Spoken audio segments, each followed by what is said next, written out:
As it is the court, Your Worship, then request that we be allowed to reopen the case for accused number 1, just to adduce this one further affidavit. No response, Your Worship. As it is the court, Your Worship.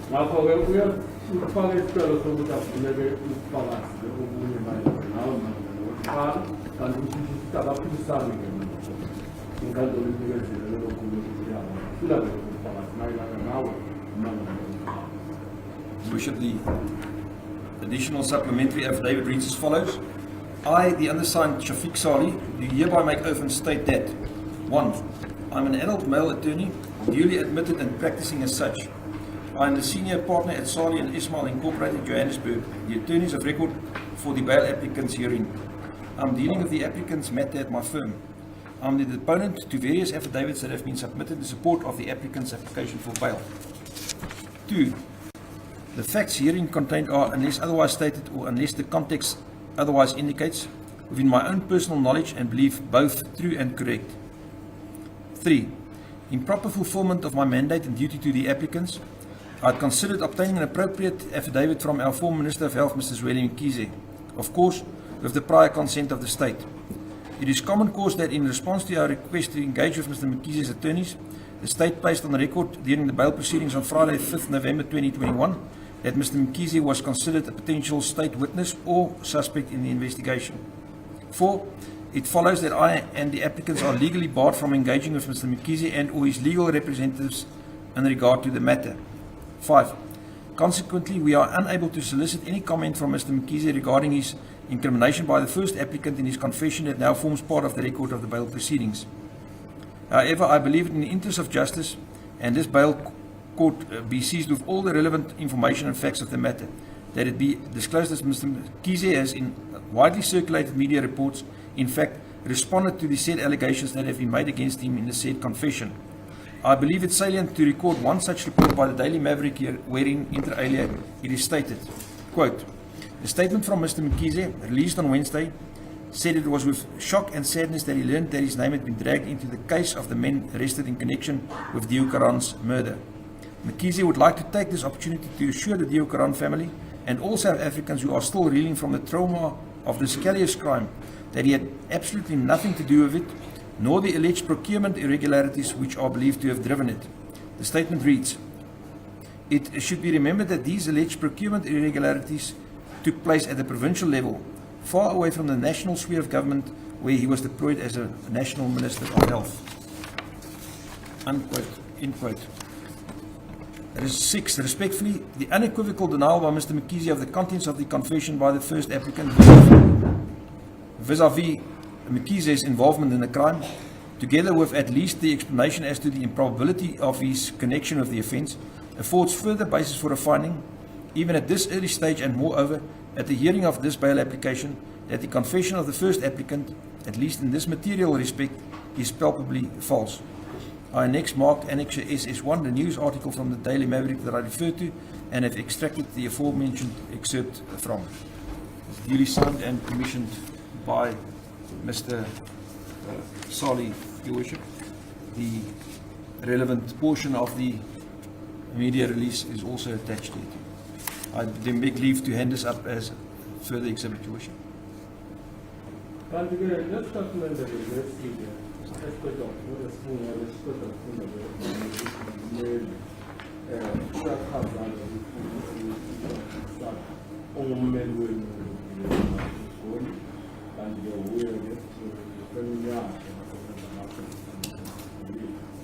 kanti ke uyazi ke ibhalile efungele iqiniso kanti ke uyazi kanti konke okubhaliwe uteke masekathola ke ngeyifayi lakaNovemba ucingo kubameli bakamnumzane ezabe kungenzeka kube umunye wofakazi umnumzane uMkhize noma kube omunye ke wabasolo becala uthi-ke yena-ke umnumzane uMkhize uma ngikhuluma namaphephandaba uthi-ke umshaqeke kakhulu kanti uzobuhlungu ukuthi-ke uma-ke uzamangalaza nokuqala uyaqinisekisa ukuthi-ke lokho akazi lutho ngabo kanti-ke ngabe senzo lesesibili esashaqisa-ke umhlaba womhlaba kanti-ke uthi-ke yena-ke kunenhlolo zokuthi-ke ubebheke ukusetshenziswa okanye ukuthenga izinto-ke ezingahambanga-ke ngendlela-ke elungile kanti-ke yena-ke uma-ke wayebhekisiso-ke lokho kanti-ke uthi-ke akakwazi-ke kwanhlobo wena-ke wena-ke mawude lokuqala kanti-ke ungalazi lutho mayelana nalexha kanti konke-ke lokhu-ke nawe-ke uthi-ke konke lokhu-ke kuyiphutha isengiso-ke isitatimende-ke lesike saphumele kude kanti-ke inhloko-ke lapho kulelo phephandaba-ke ifakiwe-ke kuyo-ke ucela-ke ukubikezela inkantolo yolawulo. The supplemental affidavit was accepted in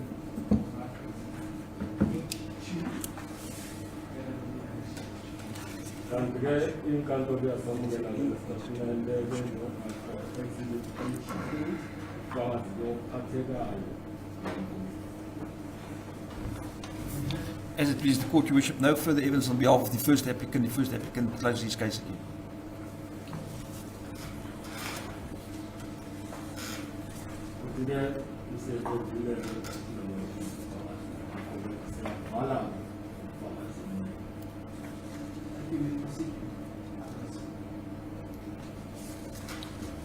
As it pleases the court, Your Worship. Your Worship, my learned colleague and myself have both prepared heads of argument. We only managed to exchange it this morning before the matter resumed before Your Worship. May I hand up a copy of my heads of argument?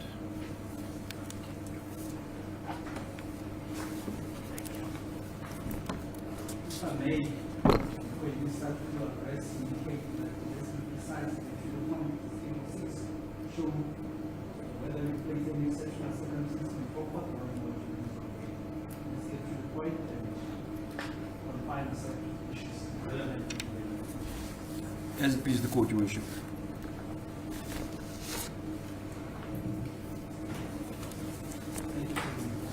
As it pleases the court. Your Worship will see, if I may refer Your Worship to the heads of argument.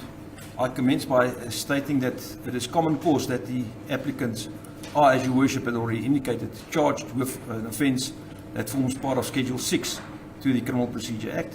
We accept that this is the case, as has been proven by the fact that a charge sheet by a designated official of the National Director of Public Prosecutions has issued such a charge sheet. We therefore accordingly admit that we bear the onus of proving exceptional circumstances that permits the release of the applicants on bail. Your Worship, now against that background, I have referred Your Worship to the legal position, the factors that should be taken into account in the consideration of a bail.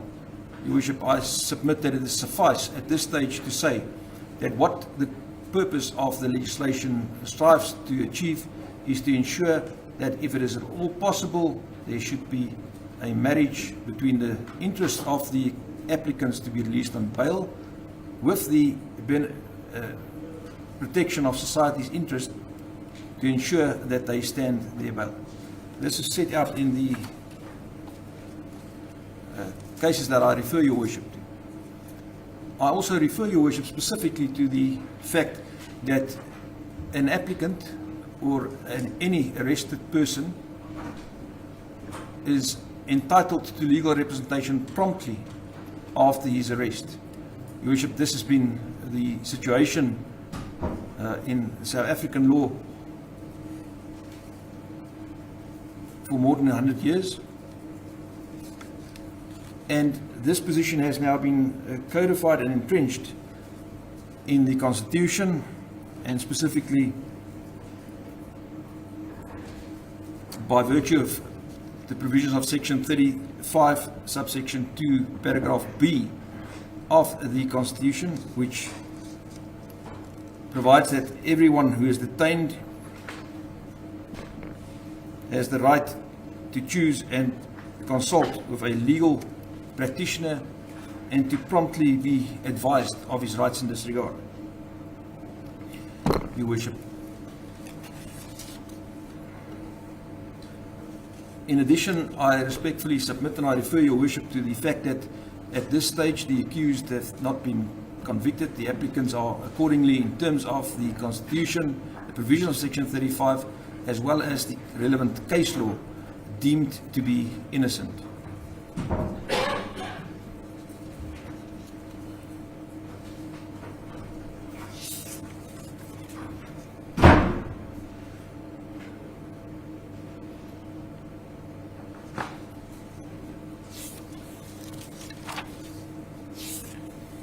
Your worship, I am aware of the fact that your worship is acquainted and very knowledgeable with the provisions of the authorities that I refer to.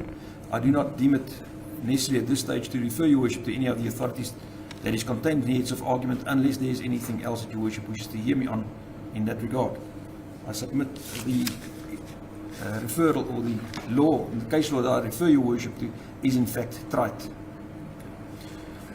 Your worship, I've also referred at paragraph 4 and page 8 of my heads to the meaning of the concept of exceptional circumstances.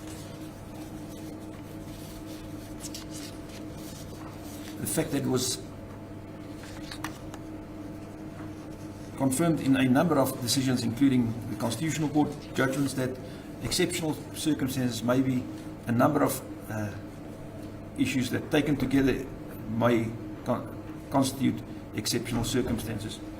And I specifically wish to refer your worship to the matter of Jonas, as well as the matter of Kok, your worship, wherein it was confirmed and reiterated that exceptional circumstances is also proven in this case, the instance where it is proven that the state case is lacking in detail or persuasion, and that the court in a bail application cannot express even a prima facie view as to the strength or weakness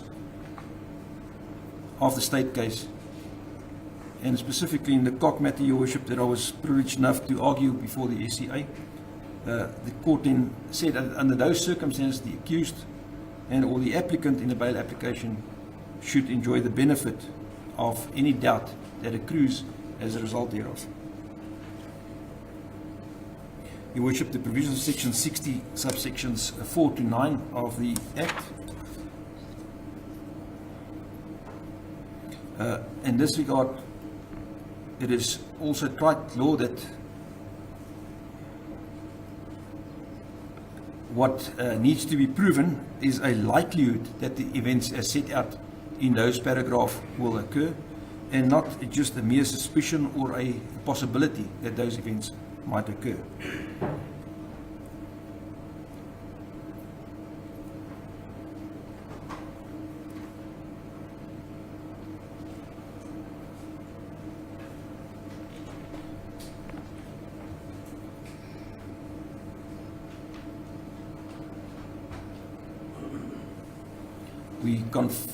we submit, Your Worship, with reference to the affidavits filed by the applicants in support of their application, that we have proven the factors in section 60, subsection 4 to 9.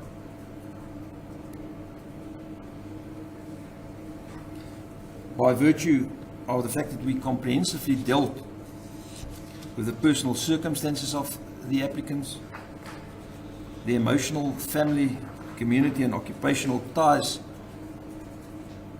to the places where they were raised and where they are currently employed and residing.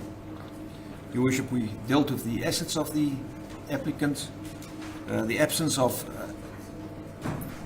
any documents that would enable them to travel abroad, and we intend to deal specifically, as we have done in the affidavits, with the strength of the state's case. And when I say strength, When you say establishment of ties with jurisdiction, so far as those that have provided in section B others, you say they established tie taking into account the time spent there, indeed, sir. that address, Yes. in the present aspect. Your Worship, the ties to the places where they were raised. Were they raising Rosettenville? In, oh, Rosettenville. Provided the state. Yes. With the Rosettenville thanks. attested charge Yes. as to have they established ties with The address in Rosettenville. such jurisdiction, taking into account the time spent at Yes. that place. Yes. Your Worship, I respectfully submit that they have indeed proven that they have ties to that place. It is confirmed by the owner of the premises that they had been residing there for a period of approximately a month. So I respectfully submit that that constitutes proof that they were in fact residing at that place, and there is no indication that should they be released on bail, that they would not be allowed to return to that address. So I respectfully submit that under those circumstances, they have an address, they've provided an address, and they have an address to which they can return whilst awaiting the outcome of the trial. What would you refer that address to? Residential? How would you describe the address that Yes. is presenting bill that you think is the account? How would you say, if you were in the shoes of the applicants, how would you refer it? What address would you refer it to? We would say that that is the residential address whilst they are employed in Johannesburg, Your Worship. Obviously, they come from the rural areas, as we indicated, but that is not the place where they currently live and generate an income. And you say employment others. It's the address where they are staying whilst they are employed in Johannesburg, yes, Your Worship.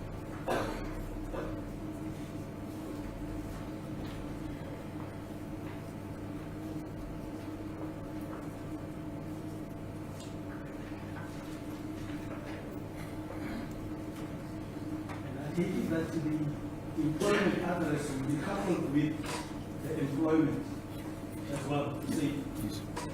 staying this address and this is my employment. Your Worship, no. What I said and how I expressed it is that is the address where accused 2, 3, 4, and 5 reside whilst they are employed in Johannesburg. The address where they are employed is not necessarily the address where they stay. They are employed and they've got different places of employment. For instance, they are employed as officers of taxi rank in different areas, such as, for instance, Kempton Park or Soweto, Your Worship. So those would be the places of employment, the address of employment, whereas where they were found, that is the address where they reside whilst they are employed in that capacity, Your Worship.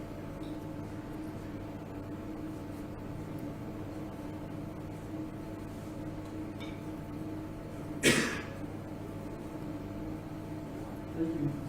As it pleases the court, Your Worship. Your Worship, I then proceed to state that against that background, setting out and dealing with the legal position, we should take cognizance of the facts that are a common cause. Your Worship, the facts unfortunately commence with the killing of Mrs. Deokaran on the 23rd of August 2021 at approximately 8:30 that morning. Your Worship, it is apparent from the affidavits presented by the state that there are no eyewitnesses who can link anyone directly with the shooting and killing of Mrs. Deokaran, to whom I shall refer as the deceased. Your Worship, the state made it clear that they relied on video evidence in order to reconstruct the events that gave rise to and the killing of the deceased.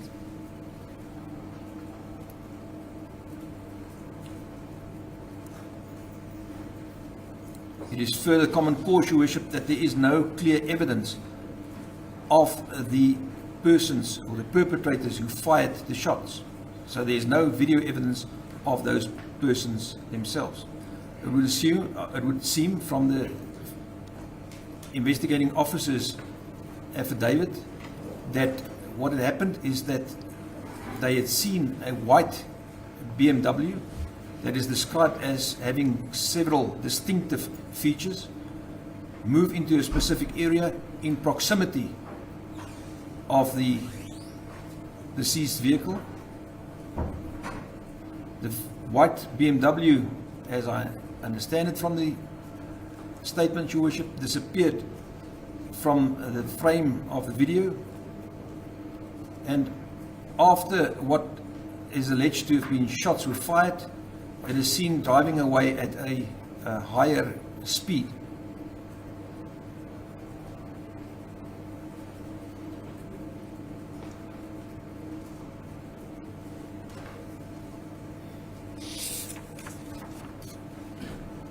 Now, Your Worship, the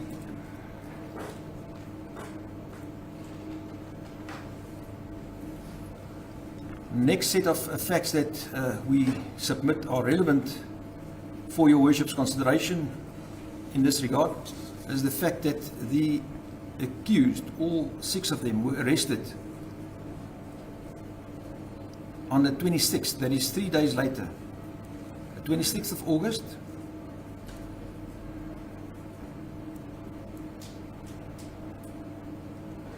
in the evening.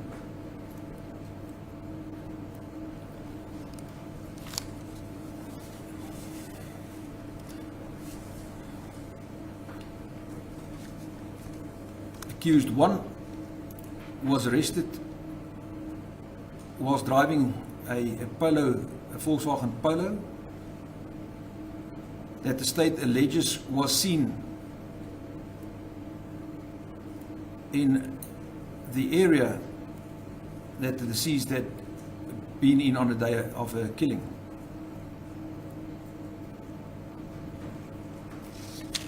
It is common cause that the vehicle does not belong to him, but it is registered in a friend's name.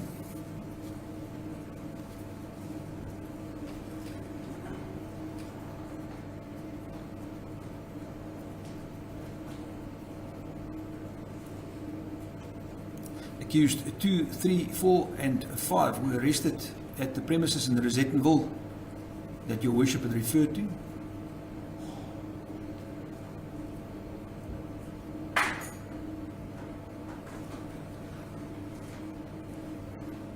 And the accused 6, Your Worship, was arrested at a fuel station, a filling station.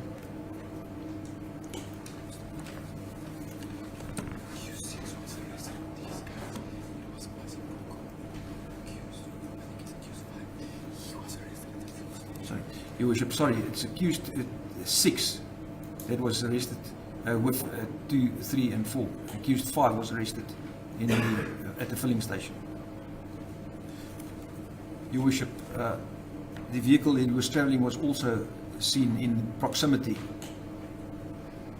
of the deceased killing on the day in question, being the 23rd. The applicants were thereafter moved to the Terfontein, or to an entrance close to the Terfontein racecourse, Your Worship, where accused number 1 alleges that he was assaulted, and the state claims that there is a member of the public who will deny this. The next set of facts, Your Worship, that is relevant and I submit not in dispute is the evidence of Mr. Sali that the next day, that is the 27th of August,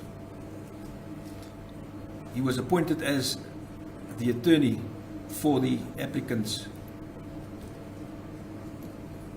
before court, as well as another person who has since been released.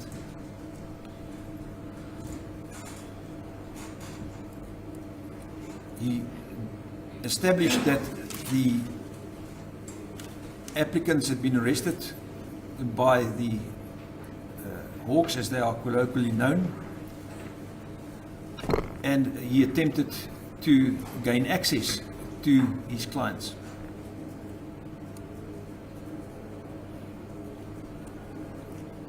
Your Worship is in possession of screenshots of WhatsApps that were sent to Colonel Maluleka, who is the officer in command of the Investigating Officers Unit, who had arrested the applicants before court. And it's apparent from that from 1635, the unit was aware of the fact that the applicants were duly represented by Mr. Sali. In other words, they had a legal representative. Despite Mr. Sali's best attempts, Your Worship, he could not gain access or establish where they were being detained.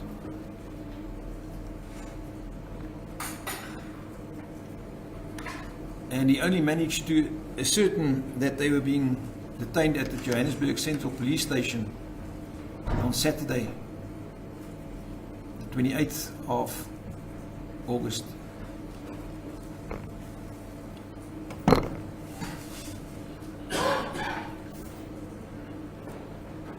Your Worship, he attended to the police station, where he was refused access to the applicants.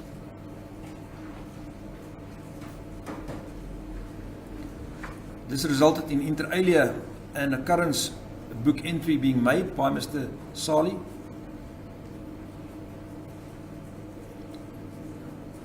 to confirm that he had been denied access to his clients.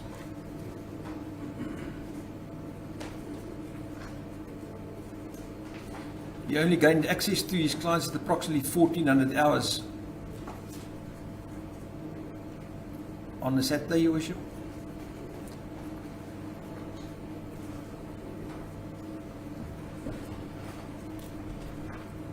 And he was then informed that whilst he had been sitting at the front desk, accused number 3, that is the third applicant, had been removed from the premises and had in fact been taken away in front of Mr. Sali.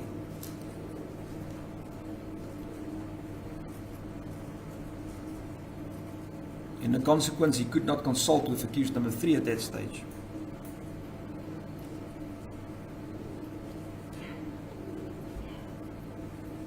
He was immediately informed, Your Worship, by all the applicants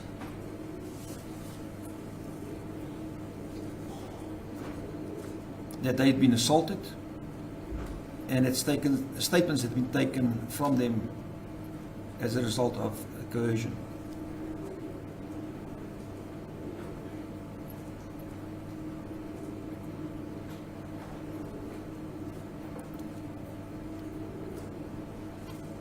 The applicants were then advised that they are not obliged to make any further statements.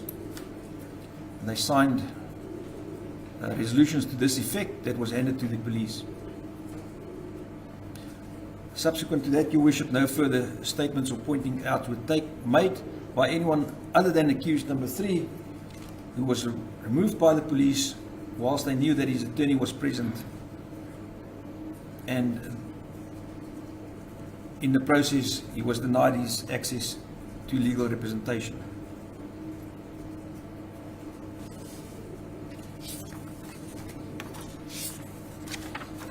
Now, Your Worship, it is apparent upon a reading of the state's case and the reasons provided in opposition of the application for bail that the state relies heavily on pointings out made by the applicants as well as confessions made by them. Your Worship, it has been stressed from the outset that the applicants will say that they've been tortured, assaulted, and coerced to make these confessions as well as the pointing outs.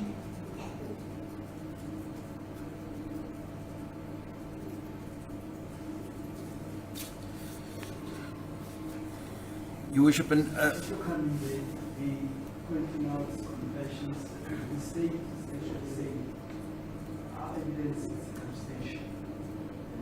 We have circumstantial evidence against applicants. You say your understanding of it, would that be the pointing out and confession, or the state saying over and above the pointing out and confession, we believe we have strong circumstantial evidence against them. Even if they were to be excluded, that is, those pointing out and confessions. What we have as a state, strong circumstantial evidence against them, pointing to them and then only. That's the matter. Your Worship, I understand that the state say that they do not have any, or that they do have circumstantial evidence other than the pointing out and confessions. Your Worship, we submit that those, or the circumstantial evidence, is insufficient at this stage to comply with the two cardinal rules of logic as set out in the Blom's case. Your Worship will know better than I do that the Blom said that when a court has to apply inferential reasoning, the inference that the court seeks to draw must be consistent with all the proven facts, Your Worship. And I respectfully submit that that must be the only inference that can be drawn from those facts. So it's a two-legged approach that the court has to adopt. The facts that Your Worship is asked to infer must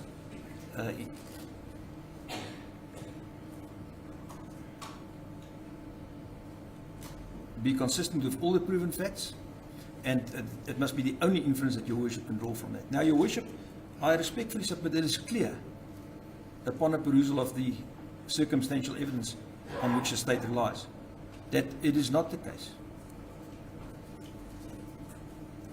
The state cannot emphatically say to Your Worship who was driving what vehicle on the specific day in question.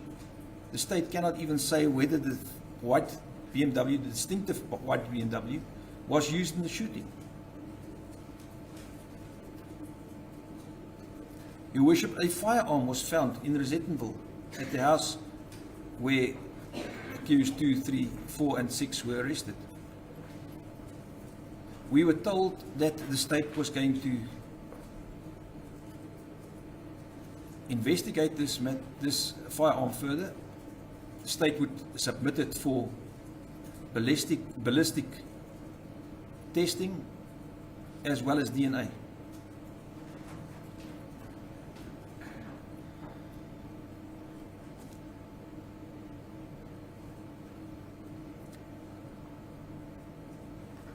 Your Worship, at this stage, it is now today the 30th of November. It is 3 months later. We have still not been notified that any one of the accused can be linked to this firearm that was found at the Rosettenville. And it is clear on an appraisal of the testimony of Mr. Chauke that they were not the only people at this premises in Rosettenville. There were other persons as well, such as, for instance, the owner of the house. Your Worship, we have still not been told that this firearm can in any way be linked to the killing of the deceased. We do not know if it was, for instance, the same caliber as the firearms that was used to shoot at the deceased. So I respectfully submit those are issues that need to be investigated before Your Worship can be asked, or any court can be asked to draw any adverse inferences from those facts.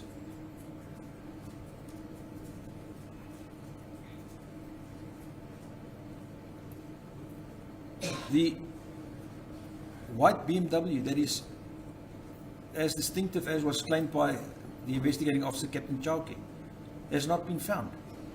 We cannot determine and establish whether that vehicle was in fact the vehicle from which the shots were fired. Your Worship, the fact that a vehicle drives away at a higher speed after shots were fired, I respectfully submit, is not something strange. As a matter of fact, I think that most of us, if we were to be in close proximity of the shots that were being fired, would try and get away and out of the area as soon as possible. So the mere fact that the vehicle drives away at a higher speed than it had approached a specific place does not mean anything in itself. But Your Worship, in any event, that vehicle at this stage cannot be linked conclusively because it has not been found. Your Worship, it is claimed that this was a hit, and it is claimed that... It was made in part. Sorry, Your Worship? What would be the difference that it in part? Yeah, well, Your Worship, that is what we say. If we work with circumstantial reasoning, then we have to have facts that exclude any other inferences and any other reasonable inferences to be drawn. Now, Your Worship, we cannot exclude the possibility that this car was not involved. Your Worship cannot find, or a trial court with the greatest respect will not be able to find that this vehicle was used in the killing because it is not found. You cannot see whether there's shots that was fired from it. You cannot do any ballistics. You cannot see whether there's residue of firearms, residue in the vehicle. There is nothing, Your Worship. So I say this leaves a wide open gap in the state case that precludes a court from drawing and reaching the inference that these were the people and this was the vehicle that was fired from. And then, Your Worship, who were the occupants of this vehicle? The only evidence to that effect is, and I'll deal with that later, Your Worship, is when Captain Chauke claims that he had seen video footage where the driver got out of the vehicle and he identifies him as accused number 4 based on the fact, or on his appearance, his bodily appearance, not on any facial features, Your Worship. Now, Your Worship, I respectfully submit that if one has reference to accused number 4, there is nothing significantly different insofar as his body is concerned to thousands of other young men walking the streets of Joburg. Your Worship, it is, I submit, not enough to say I think that is accused number 4 based on his body appearance.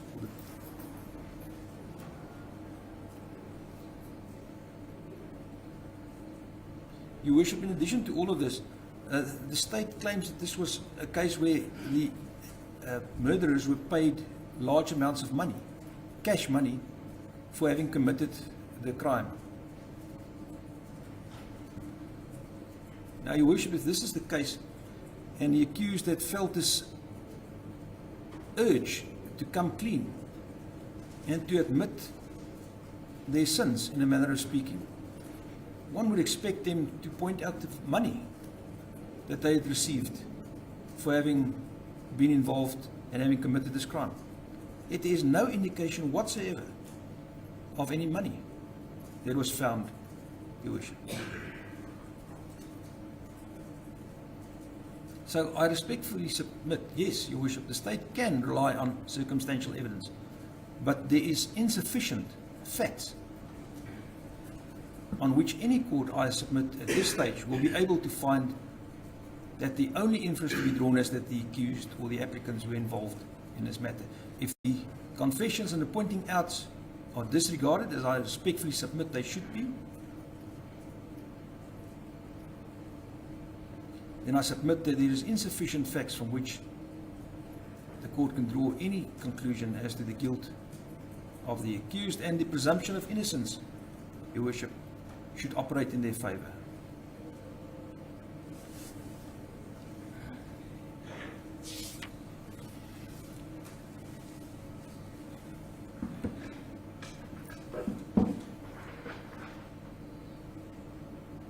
Your Worship, insofar as it relates the confessions and consideration of the confessions and the mistakes in the confessions at this stage, and whether Your Worship should take cognizance thereof or not, whether they should be considered or not, I respectfully refer Your Worship to the Supreme Court of Appeal's case or judgment in the Mslangu case.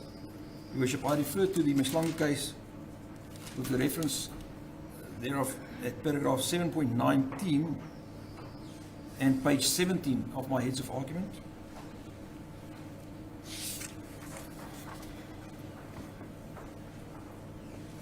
And if I may just briefly set out the background and the factual matrix of that case, Your Worship.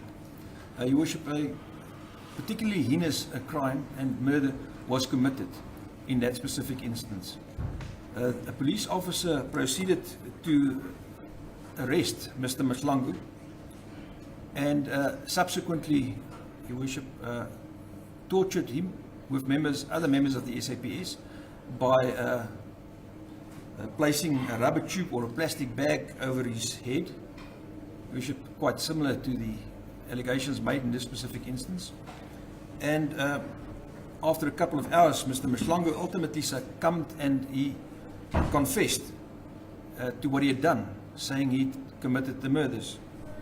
When he was asked how he'd done this, he claimed that he had shot the deceased. Now that was incorrect, Your Worship, as they'd been stabbed. However, when they continued to torture him, he then said that he had in fact stabbed him. Your Worship, what happened is that subsequent to that, he was brought before court, and they relied heavily on the confession that he had made, in which he also implicated his his co-accused. Your Worship, the reason he implicated his co-accused was because the police told him he could not have committed the murders on his own.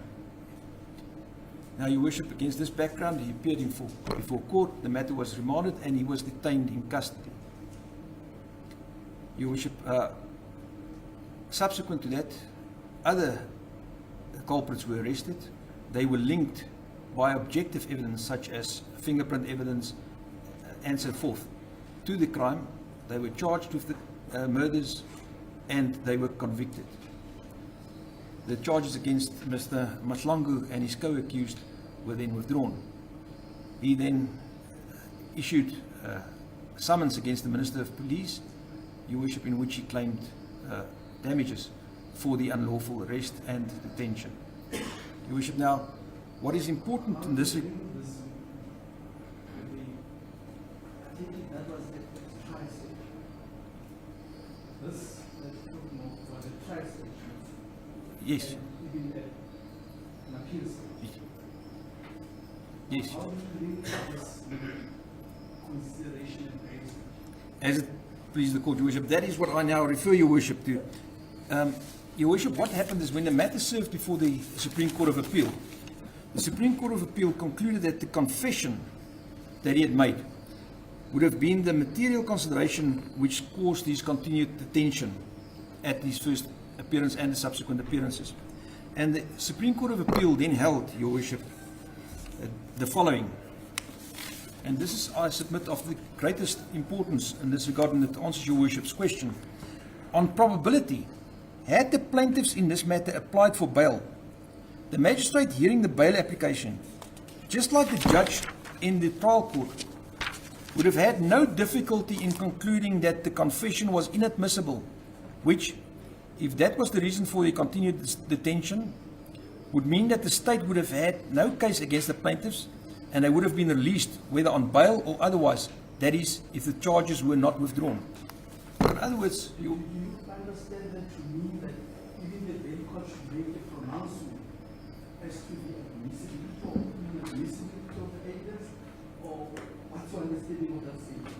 Your Worship, I go on the plain reading of the words of the SCA, Supreme Court of Appeal, in which they say that if they had applied for bail, the magistrate in the bail application would have realized that the matter or the confessions were inadmissible. So that is what the Supreme Court of Appeal held, Your Worship, and that is what I submit is the situation in this court as well. We will, and we are endeavoring to prove to Your Worship that there are so many factors militating against the acceptance or the admissibility of these confessions that Your Worship can at this stage already conclude safely that they will or they should be ruled inadmissible, and that accordingly the state has no case, or that the state case is so weak that it constitutes exceptional circumstances. But you and I would agree on one thing, that insofar as this, with due respect to the relevant judge, that if one were to come to the conclusions of admissibility and inadmissibility, it's a long process, that there's a possibility of cards within the trial. It would be something that at main stage, definitely, it's something that has to be shied away. At trial, possibility of trial, within the trial, then the questions of admissibility and admissibility will be decided.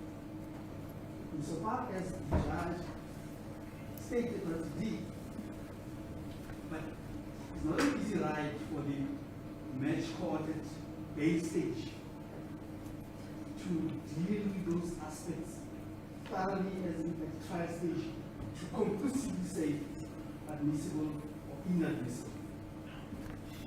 Your Worship, we are not requesting Your Worship at this stage to rule that it is inadmissible. That is not Your Worship's function at this stage. We agree with that. What we are saying is that on the basis of the approach espoused by the Supreme Court of Appeal in Ms. Lango's case, is that it is, when it is clear that there are problems in respect of the confessions and or the pointings out, the court can pronounce and at that stage reach a preliminary conclusion saying that it would seem to me that there are so many problems, there are numerous problems, and I think that there is a very, very real possibility that these confessions and pointings out will be ruled inadmissible. That Your Worship will, under those circumstances, be on the terrain that I referred Your Worship to in the Cox case, where Your Worship can find that the state case is so unpersuasive or so lacking in detail that it constitutes exceptional circumstances which would allow the release of the applicants on bail. So that is, Your Worship, our reference, and that is the reason why we refer Your Worship to Ms. Lango's case as authority for the proposition that Your Worship should at this stage, with the greatest of respect, consider the defects in these confessions to reach the conclusion as to whether the state has got a case, an answerable case, or whether it's so weak that it constitutes exceptional circumstances. Your Worship. Your Worship, against this background, may I then deal specifically with accused number one's situation and the why we submit that at this stage there should be grave reservations about his confession and the pointing out that he had made. And we submit, Your Worship, first of all, he had told Your Worship at the outset in his bail application and his attorney when they met him that he had been coerced, that he had been assaulted and tortured.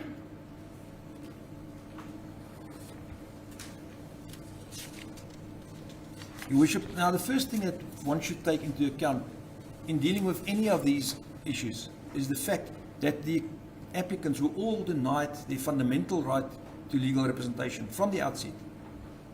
And Your Worship, in this regard, Mr. Salih's evidence and his affidavit stands uncontested. The state did not deny that. They did not say that he did not contact him. They did not say he did not attend. They did not say he did not make the entry in the occurrence register. They did not say he did not send the WhatsApps.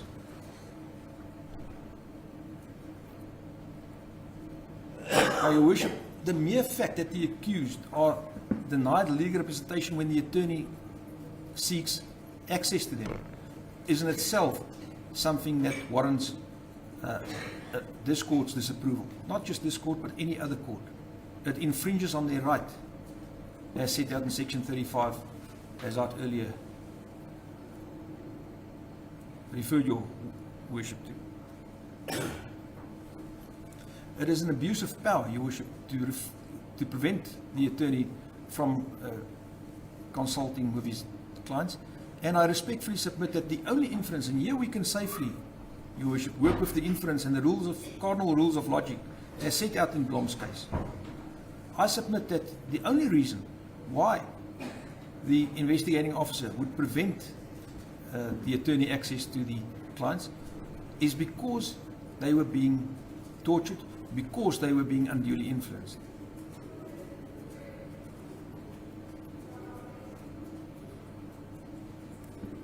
Your worship, in a simple illustration of this, I submit, is to be found in the fact that immediately after Mr. Sali gained access to the applicants, they refused to provide any further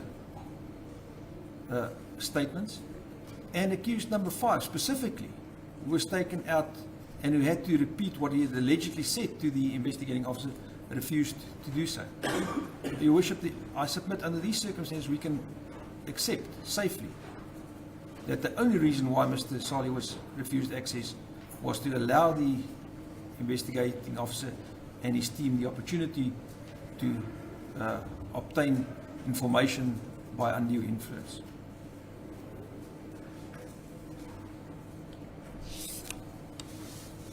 Your worship, I refer your worship to the fact that the first accused allegedly was taken to the Turfontein racecourse where he was interrogated and assaulted. Now, the first thing, your worship, that one asks yourself, and I just wish to take a step back and say that if we made it clear in the founding affidavit of the first applicant that if they deny that they'd been at the racecourse, we would ask for cell phones to be traced to see whether they'd in fact been in that area or not. Your worship, as a result thereof, the investigating officer then returned and said yes, he was in fact, accused number 1 and the other accused were in fact taken to the Turfontein racecourse. Your worship, and he says that he explains this, that is Mr. Charkey or Captain Charkey, as follows. After his arrest at the petrol station, a crowd made up of the local community had started to gather. A decision was taken by the senior officer on the scene to move everyone down the road to a quieter place. This happened to be near the entrance of Turfontein racecourse. Your worship, I respectfully submit it is difficult to understand this modus operandi.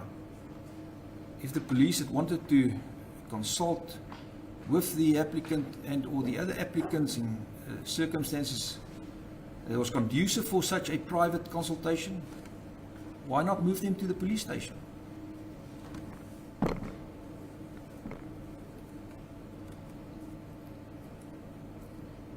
Your worship, but in addition, it seems that the reason for moving them there, and that is to have more privacy, was not abided by.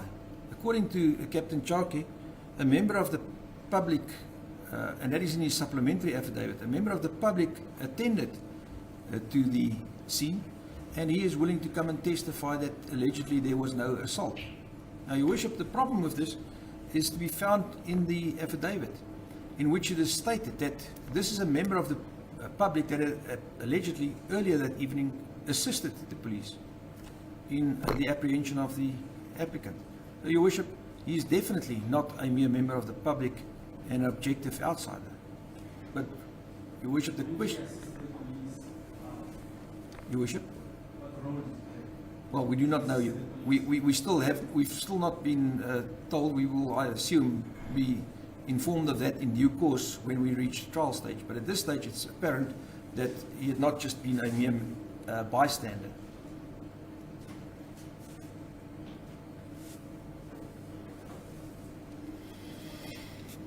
Your worship, now, I submit that the further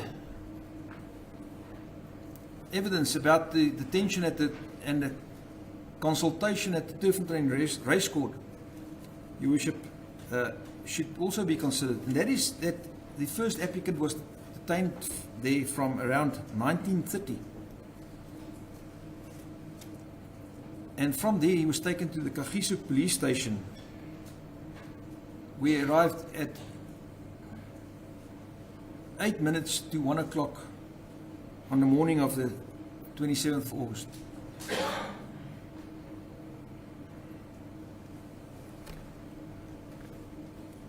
Now, Your Worship, the question that begs an answer is, why would the first accused be consulted at the racecourse for approximately 6 hours before he is taken to the Kagiso police station?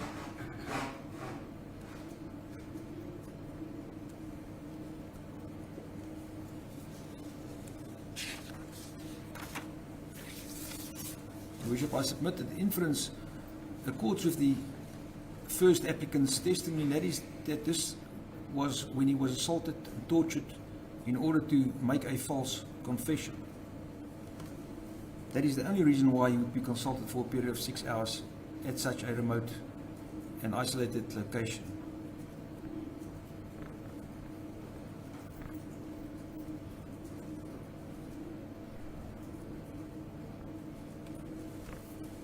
Your Worship, the first applicant asserted that he had been told that he had received instructions from Minister Mkhize. He says he did not know Mr. Mkhize, he has no knowledge of him, and he denies that he had ever received such instructions. Now, Your Worship, he says that as a result of the continued torture, he eventually made a statement and claimed that he was indeed instructed by Minister Mkhize, even though he did not know him. Your Worship, now, we submit that on the face of it, in itself, this is a complete fabrication.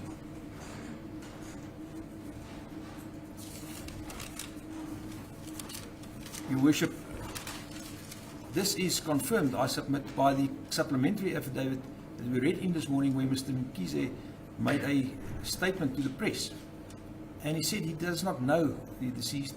He has no knowledge of her. He's at the national level, whereas the issues that she testified about occurred at a provincial level.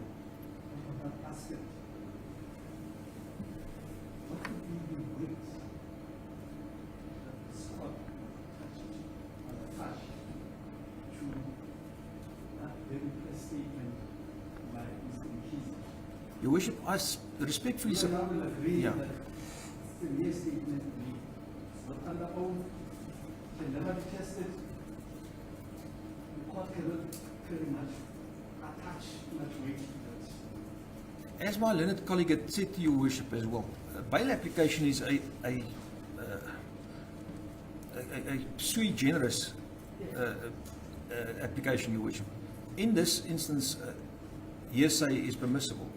Your Worship, in this specific instance, we could not and we cannot approach Mr. Mkhize to obtain an affidavit from him because he is a potential witness and or suspect.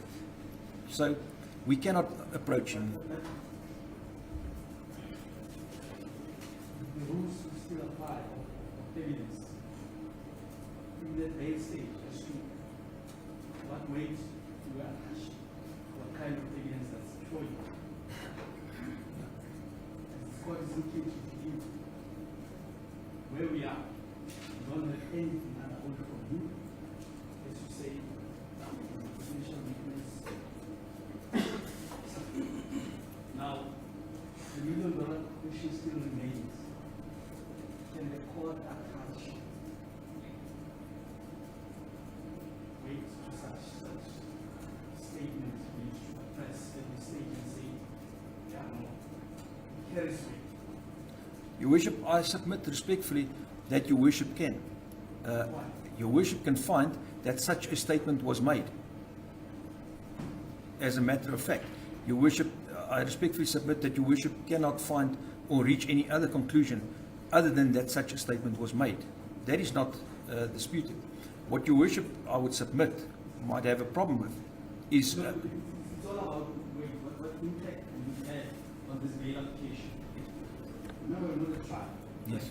As the court is asking, the court can, in passing, say, no, that's because of late. This is what it is, we did that. But now the court is questioning about weight. Yes. But weight, what burden does it have? And so far, potential burden to this bail application. Your Worship, I respectfully submit that at the very least, Your Worship should find that this corroborates the accused version that he did not receive any instructions from Mr. Mkhize and he does not know. So that is corroboration, Your Worship. It might not sorry, Your Worship. Yes, Your Worship, I respectfully submit that that statement was made. So you, whether Your Worship is going to believe it, as in the case of any of these statements, I respect.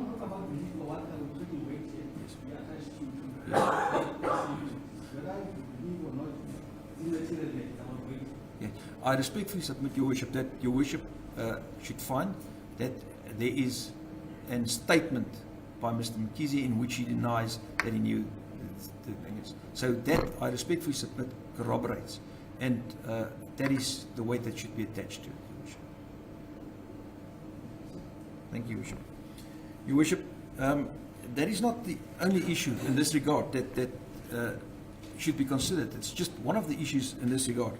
Your Worship, in denying that this meeting had ever taken place, and the meeting is described in the confession, and to prove that he had made the statement, been forced to make the statement, the first respondent challenged the investigating officer to proceed to Brits Mall and to obtain video footage of this alleged meeting.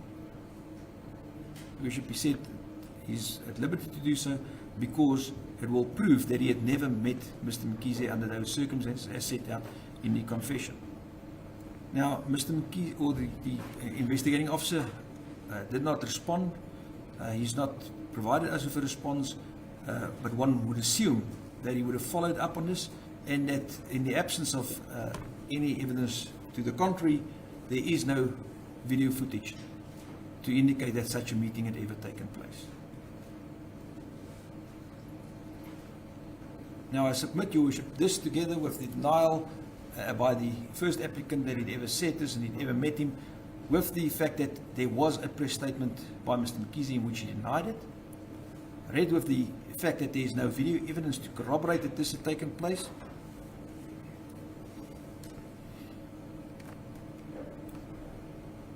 the court should conclude, even at this early stage, that this is a material discrepancy and it's a total distortion of the truth, Your Worship.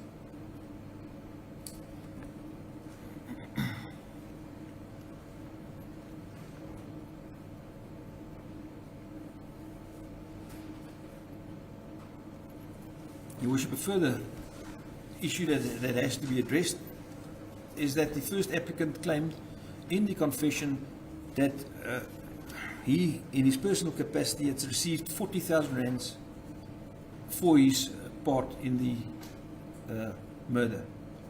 Your Worship, the court would note that from the confession that this was made up out of 100 rand notes.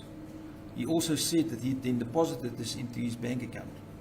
Now, Your Worship, once again, in his affidavit, the first applicant said that this had never happened, had never taken place. It was a mere version that he provided because of the torture that he had endured. Your Worship, he explained in his affidavit that he had made a deposit on the 25th of August when he deposited 15,000 rands into his Nedbank account. He also explained that the money was made up of various denominations, such as the money that is received when one owns a taxi, as he does, and not 40,000 rands in 100 rand notes. He once again challenged the investigating officer to look at his bank account and to disprove this allegation. Your Worship, the investigating officer, as Your Worship will see when we get there, just now, who had taken up the opportunity to investigate other issues, did not return and inform this Honourable Court that this is a lie. In other words, Your Worship, we submit that the allegation that he received 40,000 rands, that he then deposited directly into his bank account, is once again palpably a dishonest distruth. And the only reason why this had happened is because it had never happened, and he was forced to make this confession. Your Worship,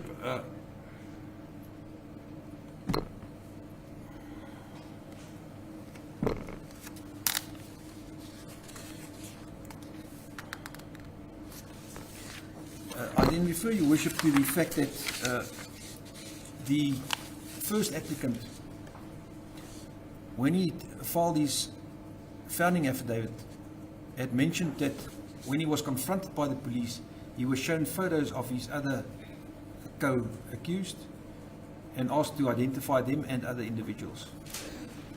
Your Worship, this is when Captain Chaki accepted the challenge, and he filed a supplementary affidavit in which he responded and he denied that this had ever taken place. He said as follows, Your Worship, and I quote from his supplementary affidavit. At that stage, I was already allocated the matter as the investigating officer therein, and I can confirm that the SAPS was not in possession of photographs of any of the suspects. It would therefore have been impossible for the police to show the first applicant photos of his co-accused and force him to falsely implicate them. Now, the first thing is, we see here that when Captain Chaki is of the opinion that he can disprove any portion of the first applicant's affidavit, he does so without hesitation. He fails to do this when it comes to the video evidence and the banking details. The only inference I submit one can draw from those is that the applicant's version in this regard is correct. Now, Your Worship, we now sit with a situation where Captain Chaki denies that they had shown the photos to him, to the first applicant, because they did not have the photos. That is what he says in his supplementary. Your Worship, however, if Captain Chaki is honest and truthful, then the first applicant's confession is again demonstrably false. In the confession, the first applicant also asserted that the police showed him photos of his co-accused. Your Worship, and the reference to the relevant pages are set out and contained in my heads of argument. Your Worship, on the other hand, conversely, if the accused is correct and his evidence in his confession is correct, that he was shown photos, then obviously Captain Chaki is dishonest and distruthful.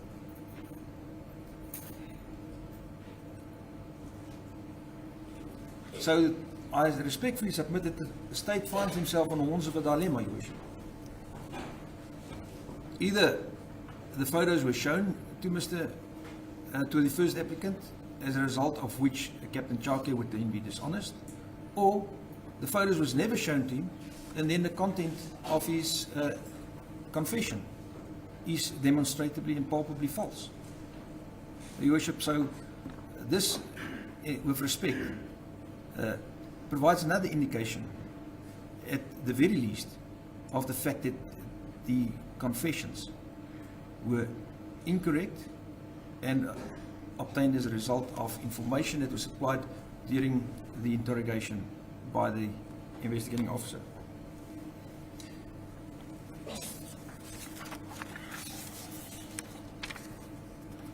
Your Worship, in respect of the first applicant, he was not found in possession of an unlicensed firearm.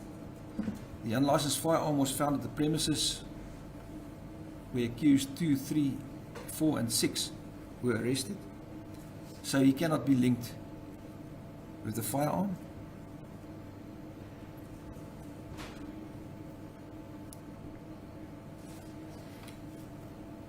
Your Worship, and I respectfully submit that on the consideration of all the facts, and specifically the fact that there must be grave reservations about the alleged confession and the contents thereof, and that the indications are that this was a confession that was adduced as a result of torture, that it is very likely, as a matter of fact, it is highly probable that the trial court will eventually exclude this, especially if one takes into account the fact that the applicant was denied right to his legal representation.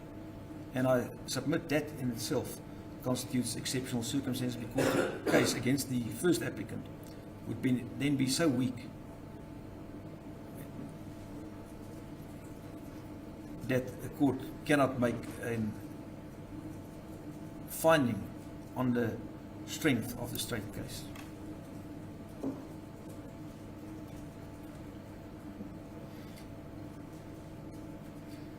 Your Worship, in respect of the second applicant, it is claimed that he was seen in driving the white BMW, the distinctive BMW. But it is claimed that this was only done later that afternoon and in Kempton Park. Now, once again, Your Worship, the vehicle was not found.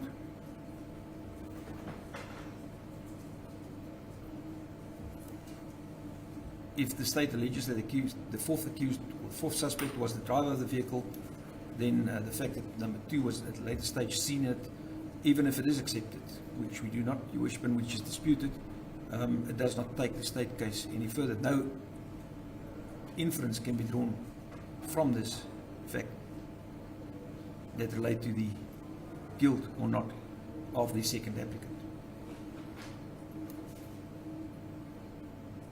Your Worship, the only other evidence implicating the second accused is the so-called pointing out. Now, Your Worship would have seen in the state's answering affidavit that no reference is really made to this. Although the state in the supplementary affidavit comes and says that we are mistaken when we say the state does not rely on it. A mere reading of the so-called pointing out, Your Worship, will prove that it does not assist the state in any manner whatsoever. The pointing out and the second accused was never or never took the police to the area where the offence was allegedly committed.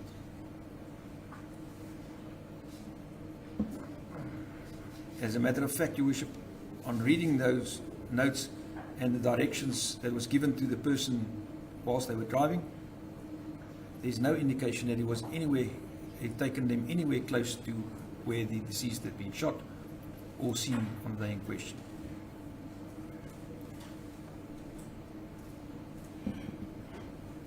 In addition, Your Worship,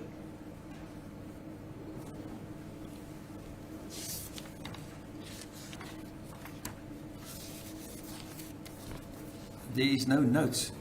He had allegedly not said anything to the person taking, or to whom the pointing out was made.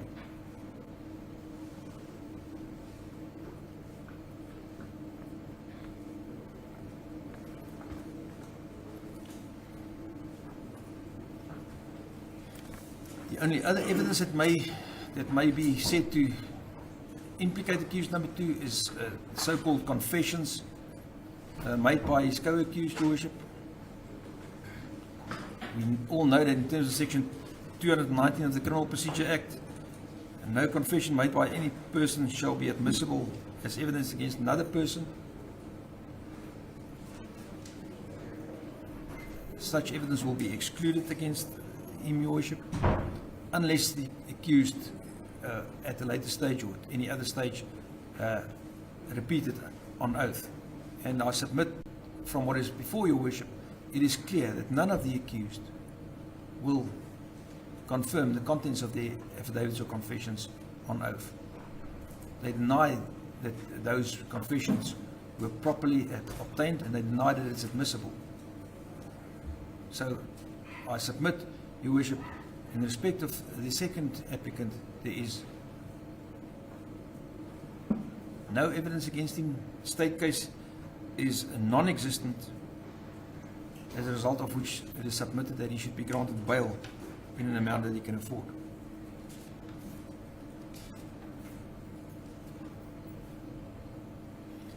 In respect of the third applicant, Your Worship, the state relies on the admissibility of a pointing out made to Colonel Bayat. According to the third applicant, once again, he was coerced into making this statement on the pointing out.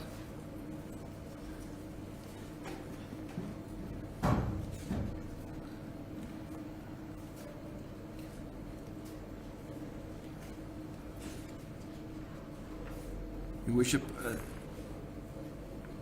the police officer to whom the pointing out was made was requested by Colonel Maluleka to take the third applicant to proceed with the pointing out, and that was made shortly before he received confirmation from Mr. Sali that he represents the applicant.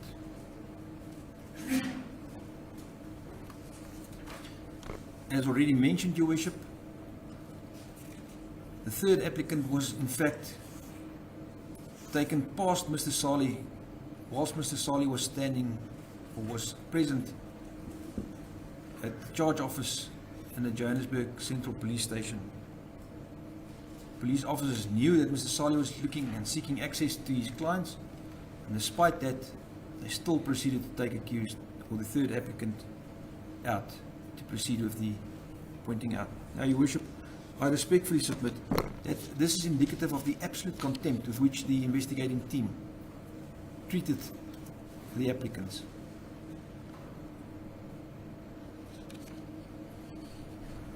They did not respect the fundamental rights of the applicants at all.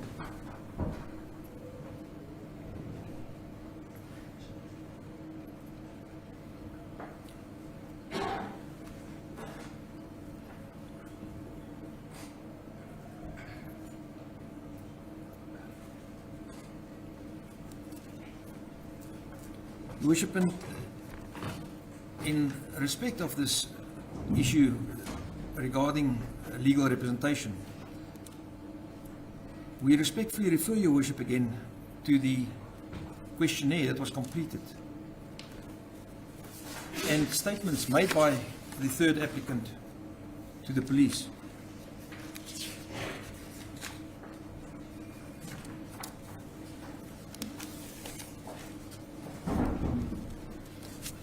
Your Worship, the third applicant informed Your Worship that he had asked for legal representation and that this was refused. Now, his affidavit in this regard before Your Worship should be considered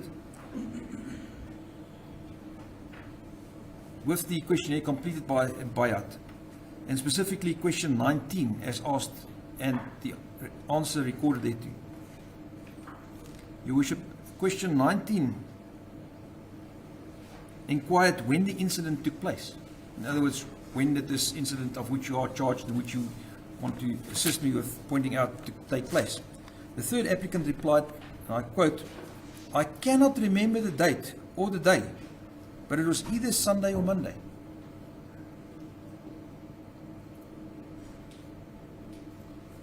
Your Worship, now this is on the 28th of August. The alleged murder had taken place 5 days earlier. It is inconceivable, I submit, Your Worship, that the third applicant would have been unable to recall an event as dramatic as the killing of the deceased a mere 5 days ago. He cannot recall the date or the day on which this happened. Your Worship, the only reason I submit why he would be unable to recall this is if he had not been involved, and he was in fact just relaying what had been told to him whilst he was being manhandled and tortured. I respectfully submit there can be no other reason why he would not provide the details if, in fact, as the state alleges, he'd felt the need to confess his sins, Your Worship.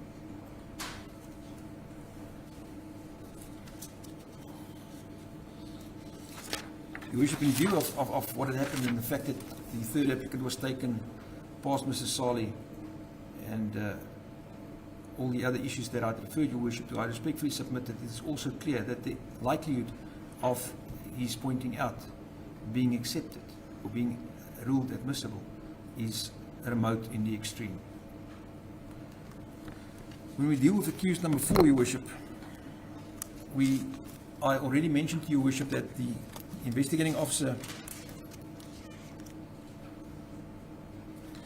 claimed that he saw the driver of the BMW alight from the vehicle prior to the shooting. And he claimed that this was accused number, or the 4th applicant, and that he identifies him because of his physique.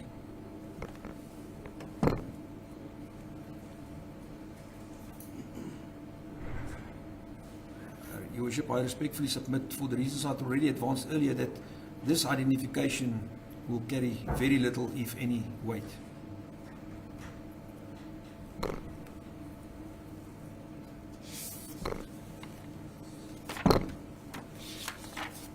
Again, Your Worship, we've not found the BMW. We do not know whether it was in fact used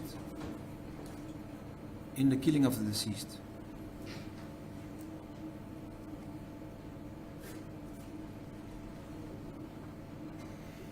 Your Worship, with regards to the 4th applicant, it is not in dispute that he had sustained a cut lip and a broken tooth. In his affidavit before Your Worship, the 4th applicant alleged that he sustained these injuries as a result of an assault by members of the SAPS on him. Your Worship, it is submitted that there is no other reasonable explanation for his injuries. Your Worship, the 4th applicant was requested to provide a warning statement at 14:19 on the 27th of August 2021. The 4th applicant informed the policeman taking the statement that he wished to contact his family so that his family could arrange for a lawyer to see the 4th applicant.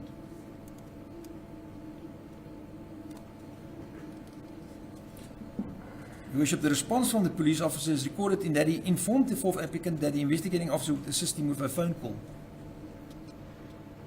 Reference to the warning statement and where this is recorded is in the heads of argument, Your Worship.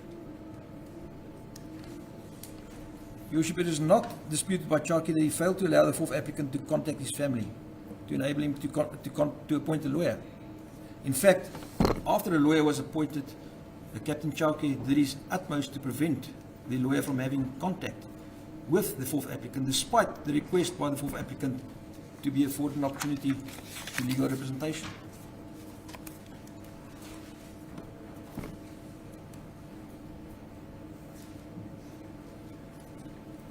Your Worship, whilst taking a statement, the police officer recorded an answer or response from the 4th applicant about how he sustained these injuries. He recorded the following, and I quote, "Yes, in his mouth, he was assaulted by unknown persons." Your Worship, despite the injuries sustained by the 4th applicant and his request for legal representation or contact to his family, he was subsequently taken to Colonel Mboto to make a pointing out.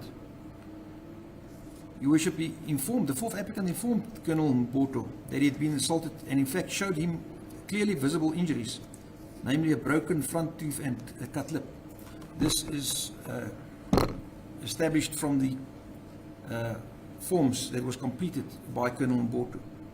When asked by the Colonel how he sustained the injuries, the 4th applicant stated, I quote, Your Worship, "I was kicked by the police during the arrest." End of quote. Your Worship, despite the clear allegations of assault made by the 4th applicant against the police, Colonel Mboto continued with the pointing out. Now, Your Worship, the 4th applicant alleges that he gained information about the murder during his assault and interrogation by members of the investigating unit.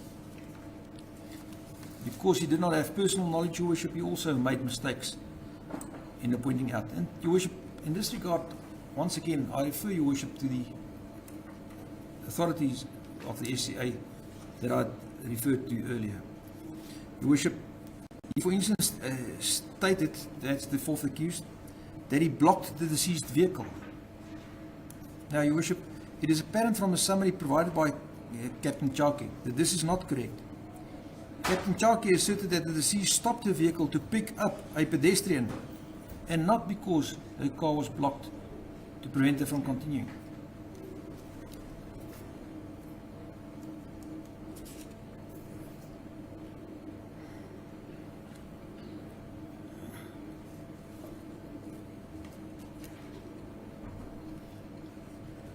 The fourth applicant, Your Worship, in addition, claimed that after he stopped, 3 male shooters alighted from the vehicle before shooting the deceased. Again, Your Worship, this does not accord with Captain Chauke's evidence. Captain Chauke explained that while the passenger was still closing the door of the deceased vehicle, a white vehicle parked in the vicinity of the deceased Mercedes-Benz, whereafter numerous shots were fired at the deceased vehicle. No one ever claimed that anyone alighted from a vehicle to shoot at the deceased.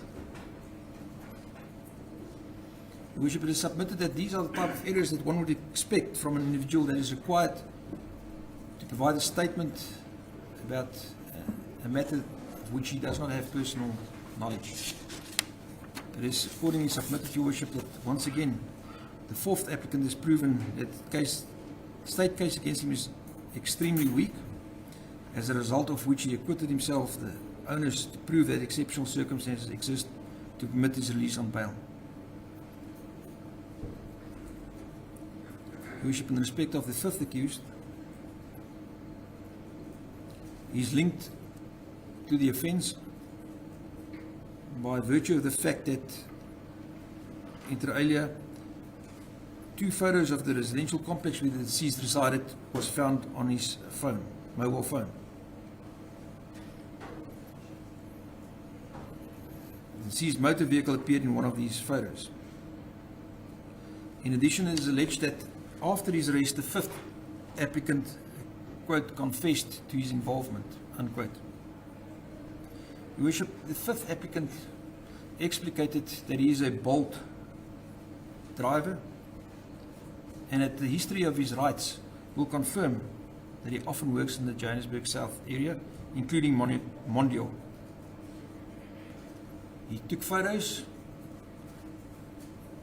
of the residential premises because he was planning to rent a flat or a townhouse in the area with his girlfriend.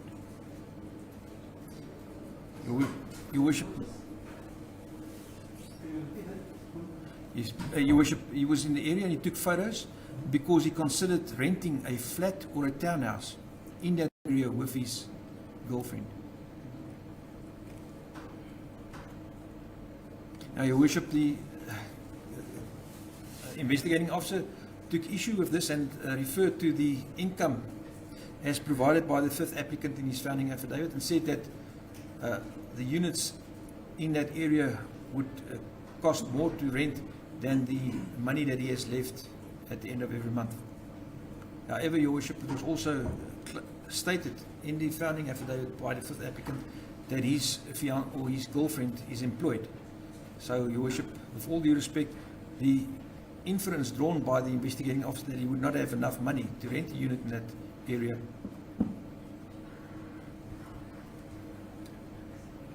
does not take account of the additional income of his girlfriend.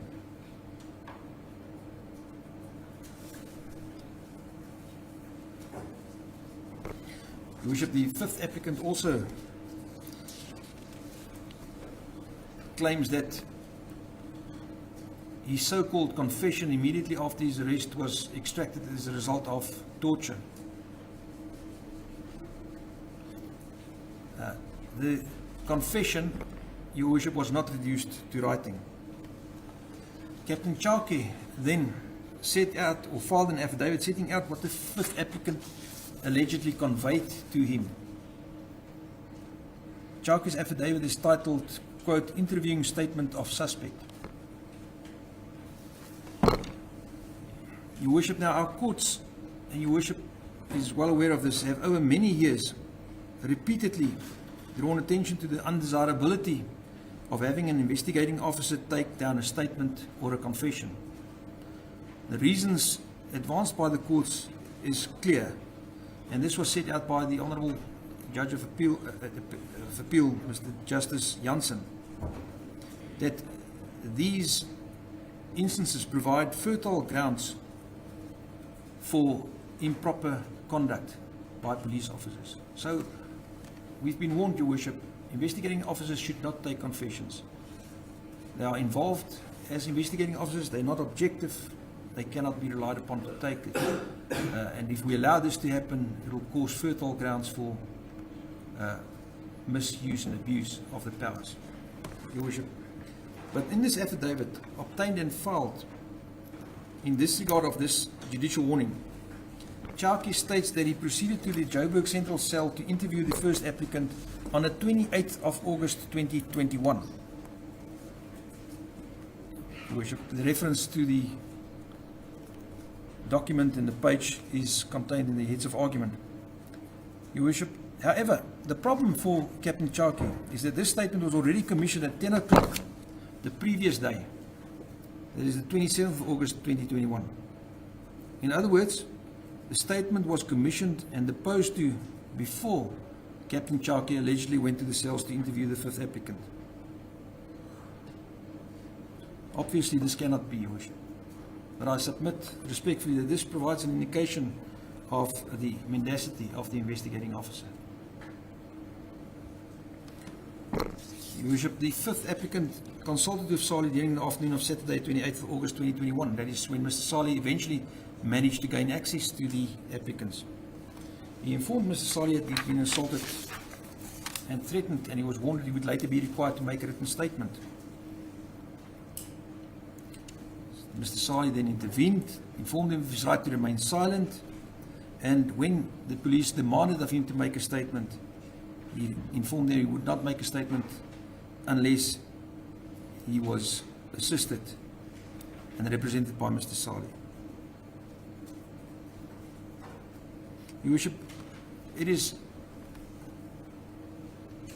significant that immediately after the fifth applicant was provided with legal representation and legal advice, he desisted from making statements to the police.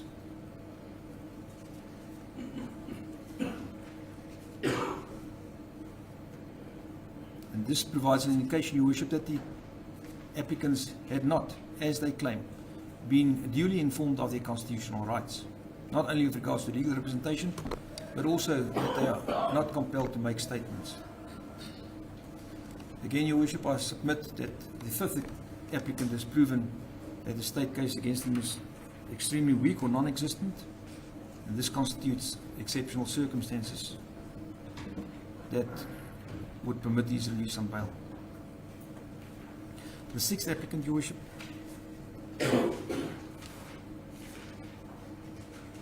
he is, according to Captain Chake, incriminated based on a single allegation that he made of pointing out and a confession.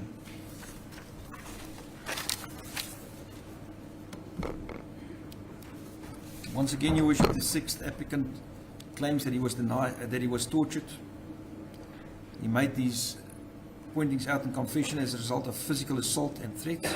He denies any knowledge of the offence and claimed that he provided information that he gleaned during his interrogation from members of the investigating unit.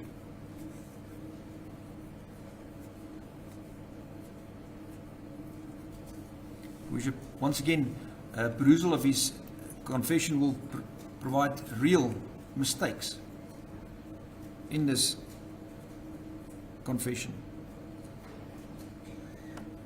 Question 19 of the pointing out that was made to Captain Madibo reads as follows: when did the incident take place regarding that which you wish to point out to me? To this, the sixth applicant answered, 2021-08-23 at about 2000 hours. That is 8 o'clock in the evening, Your Worship. Now, Your Worship, it is common course that the deceased was not killed at night. She was killed, according to the investigating officer, between 8:30 and 9 o'clock in the morning.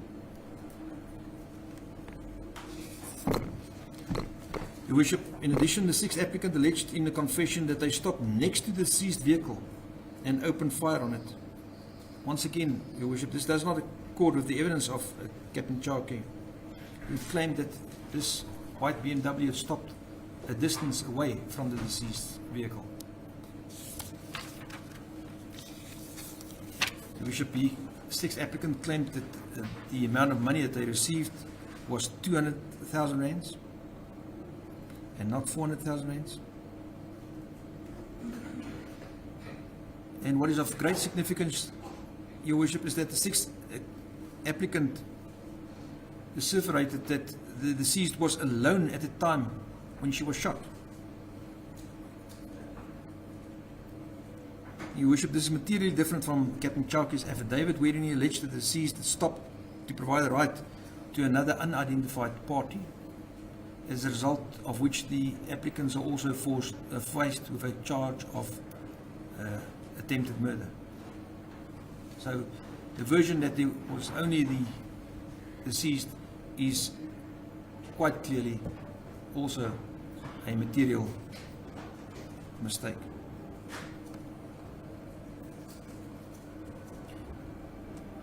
The sixth applicant also vowed that one of the shooters left the vehicle to shoot at the deceased. I already, in respect of this, Your Worship, referred to the fact that previously, when it was claimed by the fourth applicant that allegedly 3 individuals had stepped out, that this is contradicted by Captain Chake, who does not claim that anyone had alighted from the vehicle when they shot and killed the deceased.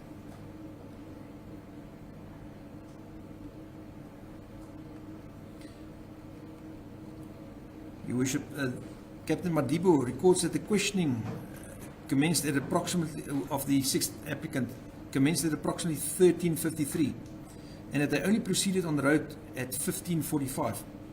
In other words, just 8 minutes short of 2 hours. The sixth applicant explained that the delay was due to his persistent and frequent interruptions and being uncooperative from time to time.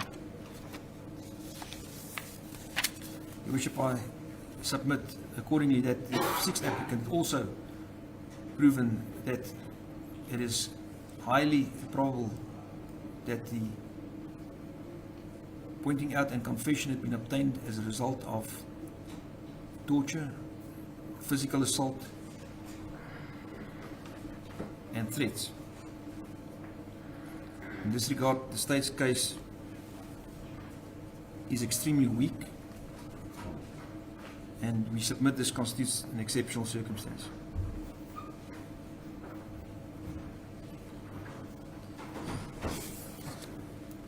Your Worship,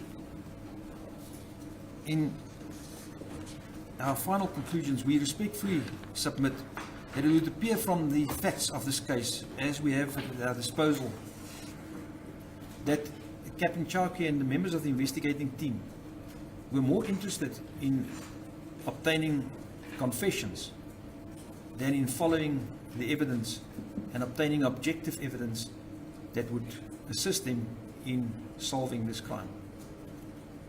They spend the time that they had to obtain confessions as a result of undue influence, and we have not been provided with any other evidence, despite the fact that we were told such evidence would be forthcoming. Now, Your Worship, this is a matter of priority.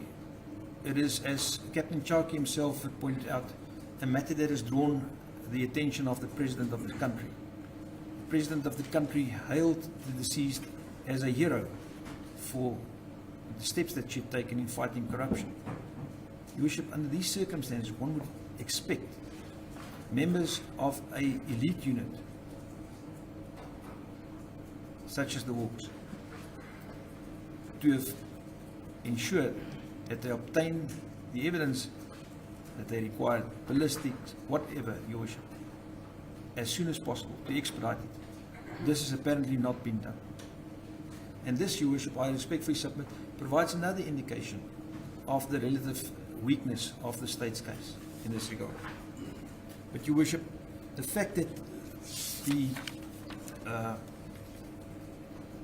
investigating officer and members of his team rely so heavily, and I submit almost exclusively, if one takes cognizance of the facts and circumstantial evidence, on the confessions, one has to bear in mind the warning that was issued by the Honourable Kasalia, who is now writing for the Supreme Court of Appeal in the matter of Gurn versus Gurn, Your Worship, and I wish to quote this.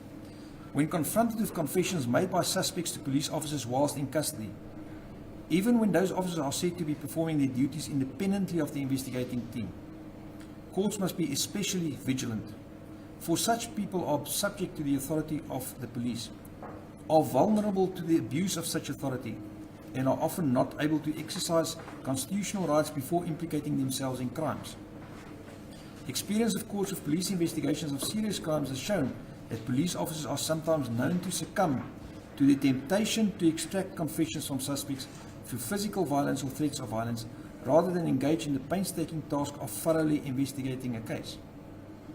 This is why the law provides safeguards against compelling an accused to make admissions and confessions that can be used against him in a trial. In addition, courts must be skeptical when the state seeks to use a confession against an accused where he repudiates it at the first opportunity he is given, because ordinary human beings' experience shows that it is counterintuitive for a person facing serious charges to voluntarily be conscripted against himself. Often it is said that the accused confessed because he was overcome with remorse and penitence, a desire which vanishes as soon as he appears in a court of justice. That is sometimes true, but it is usually not. End of quote. Your Worship, I respectfully submit that if one is reference to the facts in this case, that the warning issued by the Honourable Mr. Kasalia finds application in this regard. I respectfully submit, Your Worship, this is an instance where the state has either failed to make a case or has relied on one which is so lacking in detail or persuasion that a court hearing a bail application cannot exercise even a prima facie view as to its strength or weakness, and the accused must accordingly receive the benefit of the doubt. We accordingly respectfully submit, Your Worship, that the 6 applicants have made out and quote a case that they have acquitted themselves of the onus to prove exceptional circumstances, and we humbly and respectfully submit that they are entitled to be released on bail in an amount that the Honourable Court would find suitable. Unless there's anything else, Your Worship, wishes to hear me on, that concludes my address in this regard. From the state side, there is information that one of the offenders, 2 or 3, is actually in Zimbabwe. Now, can you give me the aspect? No. Yes. Your Worship, we say... Yeah. See that indeed the applicant is Zimbabwean, or he says, I'm a South African. Yes, Your Worship. Yes.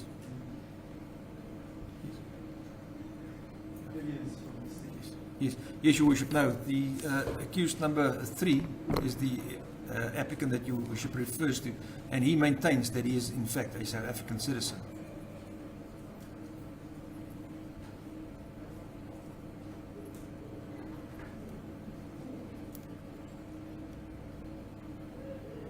You know why? Because the court saw this as a point in history.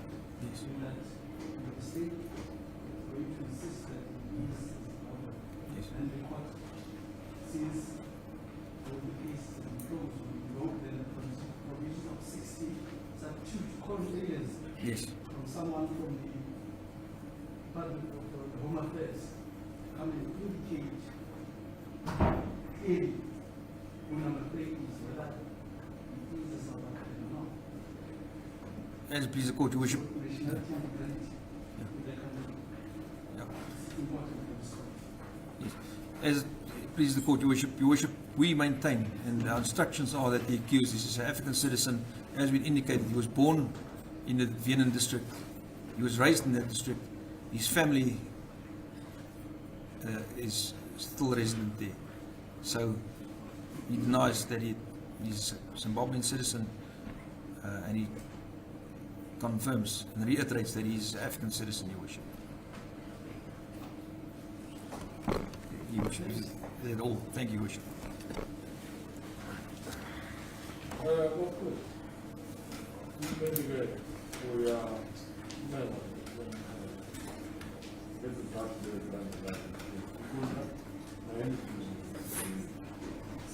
we are cast out in the who take us who go together now.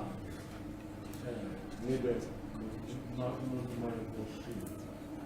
I believe possible. How much better than we did before? Who was big together now? Not even she, not even she. No one, touch the law, who's a female lady is the children of the candle. Tolerant and and you are talking about the Uzami, only some of the poor with the money and it's good ballet and you put them on the English and where you put in the English, you put more farmers, and the food of June at such a time, now, but the hand is started of music. Uma nekuluma yokuda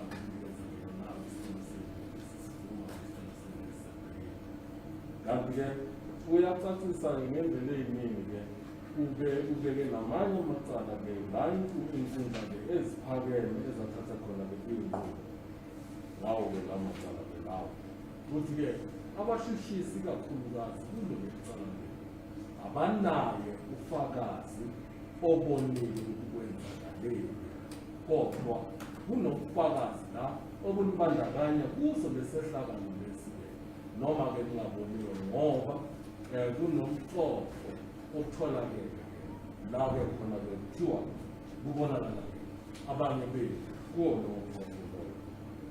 Kanti-ke uthi-ke aphikiswana kakhulukazi ukuthi-ke yebo kunomuntu-ke owashona okanye owabulawa ngalo losuku lango-23 zika-August ngonyaka 2021. Kanti-ke noma-ke kube nomuntu owashona mina naboshwa May 26 zakhe ku-August kuwo lonyaka.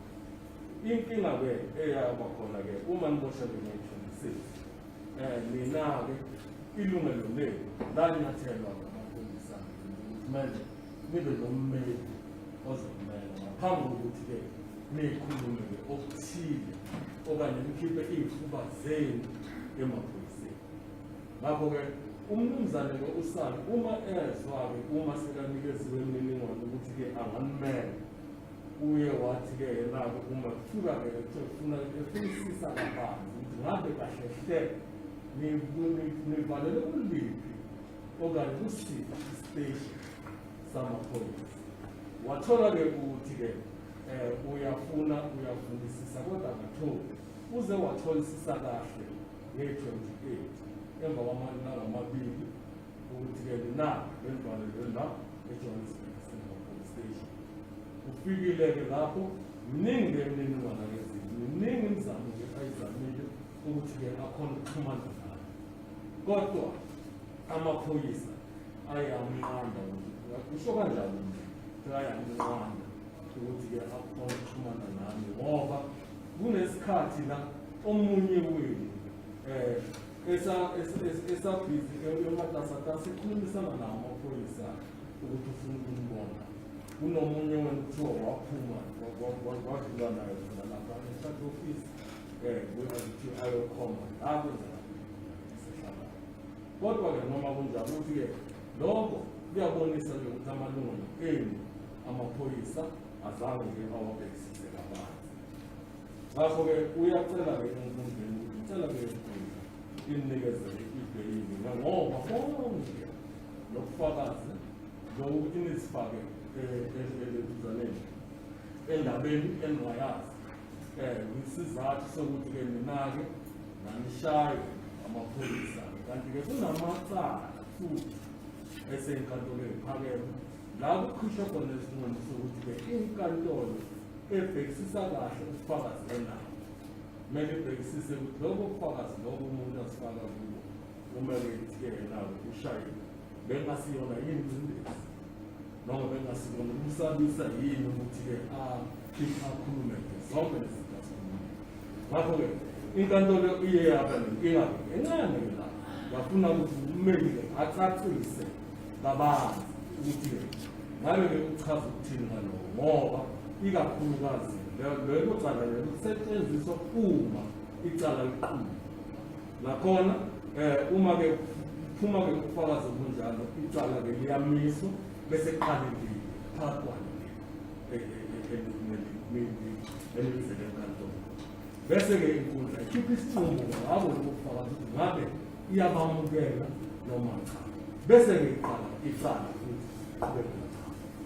Ngakho-ke kuyaveka-ke izizathu-ke ey'ningi-ke ukuthi-ke lapho-ke nina into eyenzakalayo ikakhulukazi-ke wena-ke ummangalelwa wokuqala la kuthiwa-ke wena-ke wahlangana nowayengqongqoshe wezempilo umnumzane-ke uMkhize ukuthi-ke wena-ke ukuthi-ke awuyiphoyi umseshi-ke walecala angahamba ukhululekile ahamba aye eBrits emall yakhona afike futhi afune-ke lobo bufomu lobo ezobonisa ukuthi ngempela wahlangana naye yini ngoba kuthiwa-ke nakhokhelwa-ke imali engango-400,000 kodwa mina angiyazi ngoba uma-ke nanikezwa yona ngamakhulu amarandi ngabe-ke iyabonakala ebhange la ubhange obeka khona imali yakho kodwa uthi-ke wena-ke imali-ke ebonakala la imali engaba amarandi leyo ongayifaka ngesizathu sokuthi uthole leyo mali ngoba-ke wena-ke nebhizinisi namatekisi ngakho-ke uthi-ke yiyo-ke imali leyo oyitholeke ematekisini. Ngakho-ke uthi-ke makabhekisise-ke futhi nakabantu ebhange lakho ukuthi ngabe leyo mali leyo ikhona noma cha. Kanti-ke okwesibili kuthiwa-ke iphoyisa lithi-ke wabonakala-ke eshayela-ke imoto yohlobo lwe-BMW lolu-ke elabonakala ukuthi-ke luhlukile kanti-ke ungakhona ukukhomba ngoba-ke kwakunezinye izinto-ke zazile moto leyo ngoba kwathiwa-ke uma-ke umseshi efaka-ke incwadi yakhe ifumele ukuthi-ke ifastela elinye nangasekusahlonje nangasokunceda naliphukile-ke ingakho-ke kwazile ukuyihlukanisa-ke kunazo zonke ezinye khona. Kodwa manje-ke nethi-ke wena-ke mmangalelo wesibili anisatholisisi kahle-ke ngoba kuthiwa-ke ummangalelo wesine ngapha sekuthiwa wesibili ngakho angitholi kahle kanti-ke lokho ezinye ezizathu ezingaphoqelela inkundla okanye eziphoqelela inkundla ukuthi-ke imnikeze-ke isicelo sengisebhekile ngoba lokho kufakazi lokho ngathi kuyashayisana ngoba khona la kuthiwa-ke khona ummangalelo wesine wabonakala ephuma kuloko kanti-ke umseshi encwadini yakhe efundile uyachaza futhi uyacacisa ukuthi-ke yena-ke angakhona-ke umkhomba kodwa ummeli futhi-ke kuyinkinga-ke ngoba abantu abakheke ngaye njengaye ngokomzimba baningi ngakho-ke angeke aqinisekise ngempela uye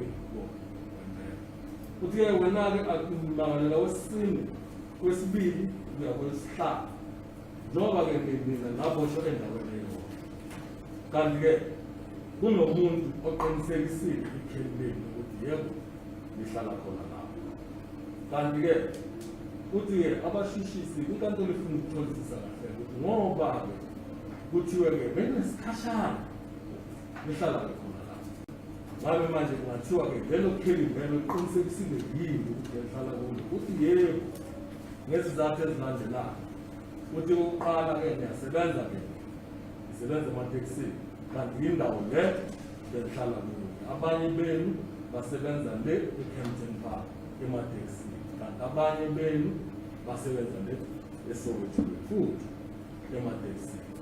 Ngakho-ke uthi-ke lokho-ke akusiyona inkinga ngoba into eyenza ukuthi-ke mina nitholakale nihlala kuleya ndawo isizathu sokuthi niyasebenza la eGoli. Ngokuzami ngibuya le eNatali. Uyabuya-ke futhi useqhubeka-ke ngommangalelwa wesithathu. Uthi-ke ngoba inkantolo imbuze-ke umbuzo ngaphambi ukuthi aqede-ke manje ukuthi-ke ngoba kuney'nsolo zokuthi-ke yenako ummangalelwa lo wesithathu umuntu ozalelwe le kwelaseZimbabwe. Ngakho-ke ngifuna-ke manje ucacise-ke lapho ngabe kahle-hle na uzalwa ngiphiyo ngoba uthi-ke umanje kungenzeka ukuthi kufunakala-ke ubufakazi mayelana nalokho kubizwe abantu abasebenza kwasonhlalakahle beze nombiko ophele nogcwele ocacisayo ukuthi kahle-hle wena umuntu wangapha eNingizimu Afrika noma eZimbabwe. Futhi-ke ummeli cha uqinisekisile ukuthi-ke unabe umuntu wake wala eSouth Africa. Kanti-ke futhi-ke wena waphofundela amaphoyisa-ke umuntu washaywa kanti-ke wasajiswa ngela thizeni ukuthi-ke wena-ke uhambe-ke uyokhomba-ke lapho. Kodwa-ke uthi-ke cha yiso-ke isizathu esinye-ke leso ngoba-ke umnumzane-ke uSani wayekhona lapho e-police station. Kodwa-ke amaphoyisa-ke uColonel Maluleke wadlula nawe eceleni kwammeli wakho nahamba nayo khomba. Kanti noma ufike uyokhomba ukhomba indawo ongasiyona.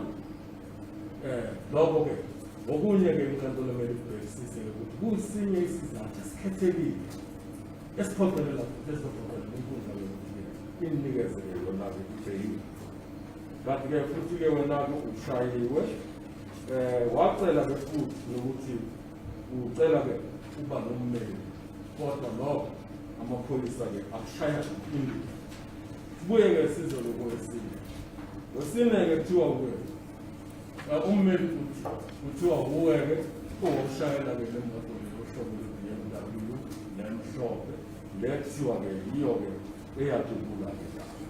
Kodwa-ke inkinga-ke futhi-ke ikhona kubashishisi ngoba ngokuqala lo moto-ke ayitholakala. Ngakho-ke inkantolo yambuza ngoba bekathi-ke leso sizathu esinye seyizathu ey'khethekile zokuthi leyo moto leyo ohlobo lwe-BMW emhlophe ayitholakala. Manje wasiyambuza ummeli ukuthi singathini uma ngabe leyo moto uyitholakala. Ngakho-ke wacacisa-ke ummeli ukuthi-ke into kumele yenziwe kumele kwenziwe-ke uphele kuyo lokho. Kanti ngokuqeqesha kwamaphoyisa ukuthi-ke bathole ukuthi-ke akunalutho enkomba ukuthi bathi leyo moto yasetshenziswa naye nomsizi khona wesibhamu. Kumele babhekisise nayo, kumele babheke nasemotweni ukuthi ngabe amabhobolondo awekho yini. Ngakho-ke indlela-ke ayicacise ngayo-ke ummeli. Sibuye-ke siye kowesihlanu. Wesihlanu kuthiwa-ke yena-ke watholakala eyithombe ezimbili kumakhalekhukhwini. Kanti isithombe sokuqala sibonisa-ke umuzi kamuntu, esesibili sibonisa-ke umuzi kanye nemoto kamuntu. Ngakho-ke uma icacisa-ke lokho okulentuzana ummangalela-ke lo wesihlanu uthi yena lowo muntu ushayela-ke amatekisi-ke lawa bizongebona kanti usebenzelani le ntshonalanga yeGoli. Ngakho-ke yena umuntu osebenza laphayana. Ngakho-ke wakubona indawo wayithanda wasekuthi uyohlala nozakwakhe. Kodwa-ke kunenkinga ngoba umseshi uthe cha imali oyenzayo wena mmangalelo osihlanu ngeke ukhona ukuthi uyokhokhela-ke iy'ndleko zalaphayana la ukuthi umsebenzi. Kodwa-ke uma uyiphendulela-ke methimine intombi iyasebenza kanti-ke izokusiza ekwenzeni lokho. Kanti-ke nalokho-ke ukuthi-ke lentuzana-ke wathathwa-ke wena futhi kwasuke kukhulunyiswana nawo namaphoyisa-ke akushaya amaphoyisa kodwa isitatimende sakho-ke azange-ke sibhale phansi. Kanti-ke uMr. Saki-ke wafika-ke lapho wanitshela-ke ukuthi-ke mina-ke ngisenalo ilungelo noma lokukhetha ukujuleka. Yinto-ke leyo engayenza, kanti-ke futhi wanazisa ngamalungelo kuba nohulumeni lawo akhona kumthethosisekelo. Ngakho-ke uthi-ke ngokuthi-ke izinto ey'ningi-ke zenza-ke ninganayo umbeli, kanti-ke futhi-ke nashaya nokukhipha kwedisputi lokho inkantolo-ke uma isiyenza-ke kuqala kumele namanje kumele inkantolo ibhekisise nesizathu sokuthi-ke lokho ngokwabo bekuyimthoqomelo ukuthi ligcine inyama ngobele inyama ngayidlile. Ngakho-ke uthi lokho inkantolo kumele ibhekisisele futhi ukuthi kule ntuzana kubufakazi kanti-ke okuphuqelela inkantolo ekhethekile. Kanti nawe wesithupha uyashoka ukuthi cha, nawe-ke washaya ngesizathu sokuthi-ke wena-ke wagcina-ke sewunikezana nestatimende emaphoyiseni engasisona. Ngoko wagcina-ke ukuthi isehlakalo senzeka ngazo 23 zika-August 2021 kodwa senzakala ngolentuzana ngo-8 ebusuku. Kanti-ke uma sekubuziwa endabeni lena izele enkantolo ukuthi sehlakalo lesi senzakala-ke ngo-8 ekuseni. Kanti-ke nenani lemali ekuthiwa lena nakhokhelwa lona wena wenze iphutha ngoba uthi nakhokhelwa u-200,000 amarandi. Kodwa-ke imali ekukhulunywa ngayo-ke abaseshi bathi-ke mina nakhokhelwa-ke imali engaba-400 no-400 wenkulungwane zamarandi. Ngakho-ke lokho-ke uthi-ke lentuzana umseshi ummeli nakho lokho inkantolo kumele ibhekisise ubufakazi obenza ubufakazi babashishisi kule cala elibhalene nawo ukuthi bucele bungaqedi kangako. Ngoba-ke naphezu kwaloko-ke wamtshela-ke ulentuzana yena uphenya lumbono ukuthi-ke umufi wayenza.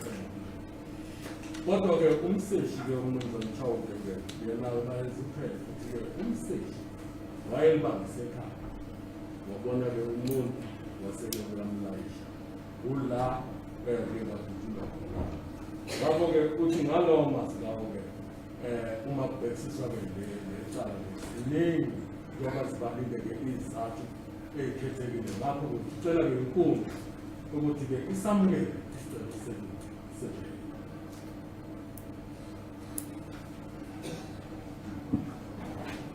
Please, Your Worship. Your Worship, I too have prepared heads of argument.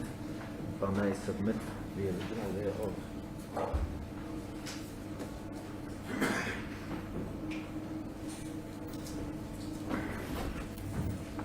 Your Worship, if I could start non-sequentially in the heads of argument and refer the court to page 10 thereof. I've noted in the argument of my colleagues that although the issues were raised during the evidence, issues of prison conditions, risk of flight and loss of income, those issues were addressed extensively by the applicants but not raised now as amounting to substantial and compelling circumstances. I have addressed them in my heads of argument. I don't intend to waste a terrible amount of time on those aspects. I just wish to highlight I have under the heading of prison conditions, and specifically at paragraph 58, indicated to the Worship, and I've attached a copy of the unreported judgment of State versus Zodwa, where the High Court of the Eastern Cape held that poor conditions in prison and an inability to properly consult, as is complained of with the, or in inverted commas, properly consult, does not amount to a exceptional circumstance, because it applies to everyone who's in that position. So for that basis alone, the question of prison conditions, loss of income, and if the court makes a finding of not being a risk of flight, wouldn't necessarily amount to substantial and compelling circumstances. I have set out, Your Worship, the applicable sections and legislation defining what is a Schedule 6 offence and how it should be approached by a court and an applicant for release on bail. If I could start, Your Worship, my submission by saying, with respect, that the applicant's main and only argument as to why they should be released on bail is the lack of strength of the state's case. Your Worship, my submission is that this submission by the applicants, or on behalf of the applicants, is premised on a misunderstanding of the role of a bail court regarding the state's case, or the strength thereof. I have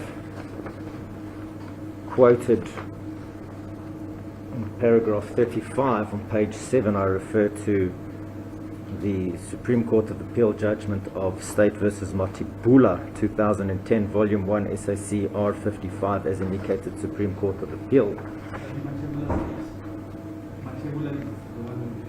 Indeed so, Your Worship. So it's indicated that not only the state case, the weakness of the state is a favor of the cumulative approach. Indeed. Cumulative, not Indeed, Your Worship, and also what the Supreme Court of Appeal specifically said, and I have quoted it on page 8. It said, in order to successfully challenge the merits of such a case in bail proceeding, an applicant needs to go further. He must prove on a balance of probabilities that he will be acquitted of the charges. So in other words, it goes on, but the state is not obliged to show its hand in advance, at least not before the time when the contents of the docket must be made available to the defense. Nor is an attack on the prosecution case at all necessary to discharge the onus. The applicant who chooses to follow that route must make his own way and not expect to have it cleared before him. That it has been held that until an applicant has set up a prima facie case of the prosecution failing, there is no call on the state to rebut his evidence to that effect. Now, where that is applicable, Your Worship, is where my colleague says that the investigating officer, Captain Chowke, ignored the invitation to provide certain information. There is no obligation at this stage. We're not dealing with a trial at this stage. And the state versus Matibula has clearly set out there's no obligation on the state to respond to those requests. What the applicants have to do is show, on a balance of probabilities, that they will be acquitted of the charges. They've gone to length to say why that will happen. And my respectful submission, Your Worship, is all that is required of this court is to be satisfied that there's a prima facie case. If there's a prima facie case, then the applicants would have to show that they would, on a balance of probabilities, be acquitted. But it is the submission of the state that the applicants are in fact the ones that have proved a prima facie case. It is not normal practice that an applicant for bail will submit a copy of his confession or of his admission, pointing out admission by conduct, that it is referred to as the Criminal Procedure Act. The production or the presentation by the applicants of those documents establishes a prima facie case. So they have already established a prima facie case on behalf of the state. The state has furthered that case by indicating the circumstantial evidence that is available against them. Now, just a few aspects regarding the confessions and admissions by conduct are pointing out that I wish to highlight. My colleague's gone at length as to say why the admissions and confessions will be deemed inadmissible. On page 5 of my heads of argument, at paragraph 24, I quote certain...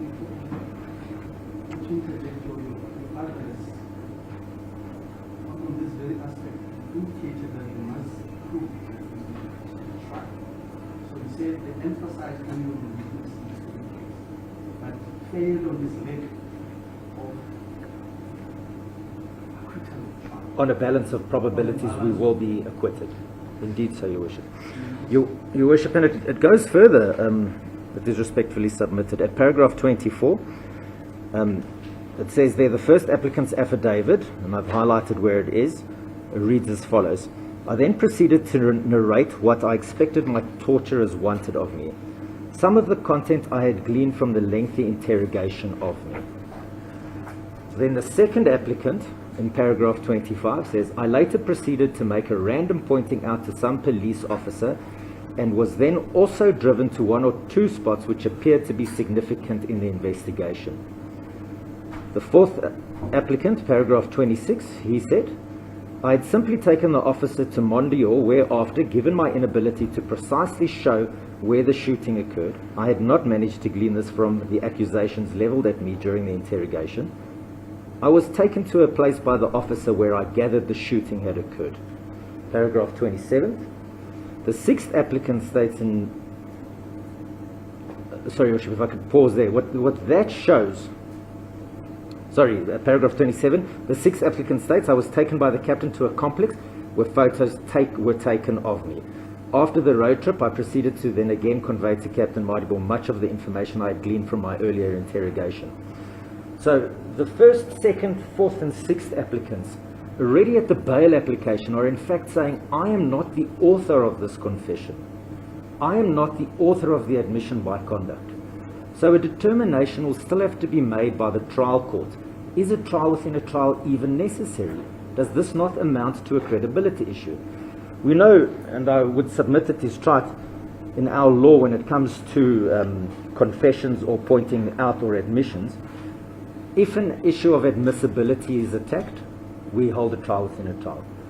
If an issue of credibility is attacked, we do not hold a trial within a trial. And to say, I am not the author, I was merely taken somewhere and a photograph was taken of me, says, I am not the author of this pointing out. I am not the author of this confession. So the trial court, after having heard argument, will still have to decide whether a trial within a trial has to be held. So for the applicants to say, on the basis of these documents we will be acquitted, is inaccurate, Your Worship. Your Worship, the only of the applicants, and even, Your Worship, on that topic I have dealt with it in the heads of argument. Even if a trial within a trial is held, the state would be entitled to cross-examine them on the contents of the confessions and admissions by conduct during the pointing out based on these allegations that they aren't the authors. That is in worst case scenario for the state. The only one I highlight in paragraph 32 is the third applicant who states in paragraph 32 coincidentally of his affidavit, under these circumstances I then proceeded to do the pointing out. So he's the only one who says I then went and did a pointing out. He doesn't say anywhere the police took me somewhere and forced me to do something or merely took a photo of me. He says I then went to do a pointing out. As indicated, I then refer in detail to Matibula and what it says, and I've highlighted again there in my argument that the applicants have shown a prima facie case exists. And then further, Your Worship, in respect of the first and the sixth applicants, they have, I refer to it in paragraph 41, they have referred to their confessions directly in this court, which they believe is to their benefit. This court has accepted them. The court at the commencement of the bail application has said anything that happens in this bail application will be admissible against you in the trial. We know that the proviso is with the exception of disclosing of previous convictions. If I'm not mistaken, it's section 60 subsection 3 that sets that out, that anything is, section 6011A sets that out. So they have already made, in terms of 2173, made the confession by accused 1 and accused 6 admissible against them at trial. This in essence is part of the trial, and the evidence they've presented here remains part of the record and is admissible. So to say they will be acquitted after they themselves have complied with 2173 again defies what the law says, Your Worship. Your Worship, then, with reference to my colleague spoke a lot about the Mhlanga matter of the SCA. Reading the quotes that my colleague refers to, it appears as if in that matter it was common cause that there was an assault that led to a confession of a specific accused. And the court is saying, because there was this assault, the case should never have been placed. That is different and distinguishable from the facts at hand. Here we have the police who say, we dispute all of these allegations against us, including the allegations about not allowing consultation with legal representatives, and the trial court will have to decide those issues. That is clearly distinguishable from a scenario where the police come and say, yes, we assaulted him, and as a result of the assault he made a confession. Your Worship, then, there is indeed the circumstantial evidence that my colleague referred to. We know my colleague says the BMW wasn't found. It is respectfully submitted that is irrelevant. The credibility of the witnesses will still determine, even if the BMW is found. The credibility of the witnesses will still be determined by the trial court. We know that the fifth applicant was found. This is now all in addition to confessions and pointing out.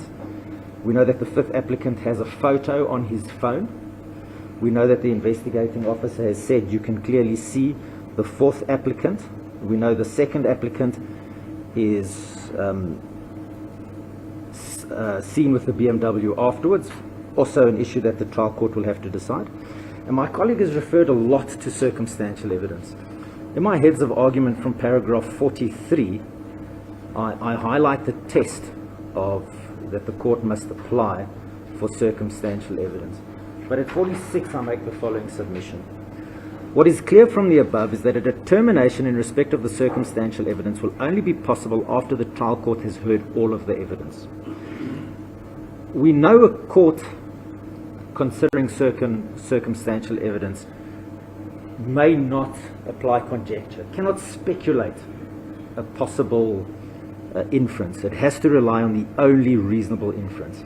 To ask this court to draw an inference at this stage on the circumstantial evidence would be tantamount to conjecture, because not all the evidence is before it, neither does it have to be.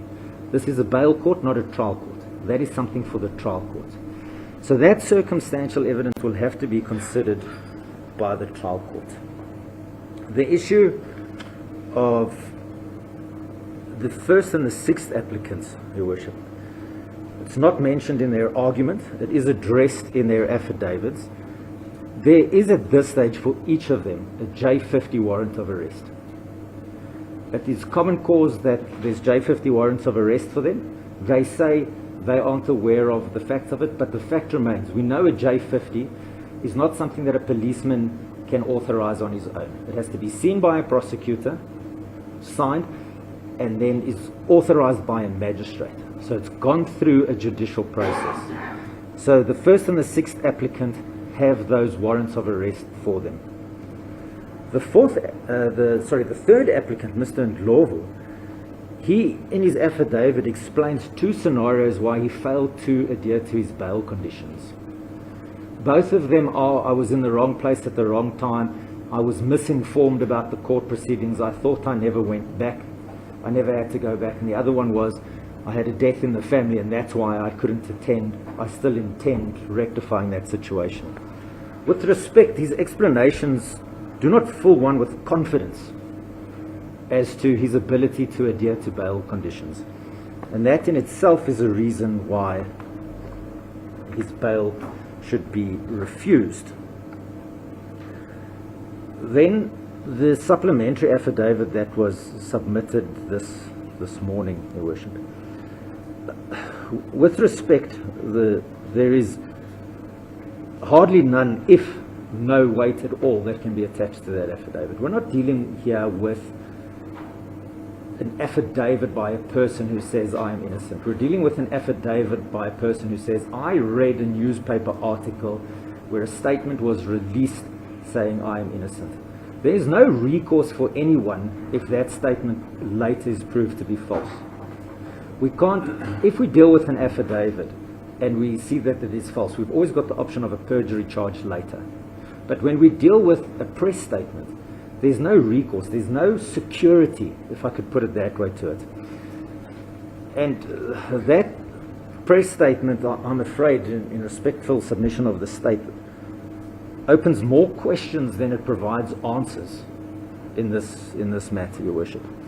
Your Worship will note that nowhere in the state's case does the investigating officer or the contents of the statements provided to the applicant say Zweli Mkhize, the ex-Minister of Health. There is a name, Zweli Mkhize. He introduced himself as Zweli Mkhize. It is the first applicant who identifies him as the ex-Health Minister.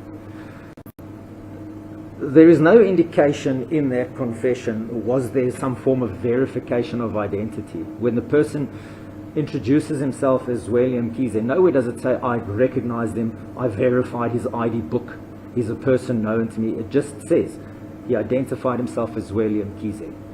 It could be a different person with a false name. These are all things that need to be investigated.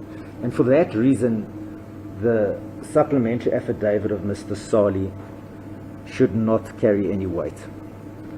Still with the issue of the confessions, Your Worship, my colleague towards the end has highlighted certain things that are not in accordance with the state's case. I respectfully disagree. Nowhere does Captain Chauke say shots were fired from people seated in the car. Nowhere does he say people got out of the car. He in fact says the passenger in the vehicle was not able to identify anybody. She didn't see what was happening. So he doesn't commit himself to how the shooting took place, nor does he have to. The state doesn't have to prove that a person was standing or sitting when they fired a shot that killed somebody. That is irrelevant, and again an issue for the trial court. But in any event, Your Worship will be well aware of the so-called Vellaccia principle that applies to confessions. What the Vellaccia principle tells us, Your Worship, is that even in a full confession, there may well be aspects that need to be disregarded. In a case like this, where there's 6 people who are apprehended and make confessions, it is human nature, as the Vellaccia principle tells us, to water down your own role. Yes, I was there, but it is not me who fired the shot. Yes, I was there and I had a firearm, but I'm not the one who planned the robbery. That is something that the trial court, again, applying the Vellaccia principle, will have to do, having considered all of the facts placed before it. Your Worship, the last aspect I wish to address is the question that Your Worship asked about the third applicant, the state alleging that he is a Zimbabwean. Your Worship, how the system works, at the time of a person's arrest, your fingerprints are taken and certain information is requested verbally from you. The only information that is verifiable is the fingerprints. So it is possible that when a person is arrested, they give a false name, they give a false date of birth, false nationality. So what the captain's affidavit says about accused number 3 is that at a stage, accused number 3 was arrested and identified himself as Zimbabwean. It doesn't say the system says he is Zimbabwean, it merely says he identified himself at a stage as Zimbabwean.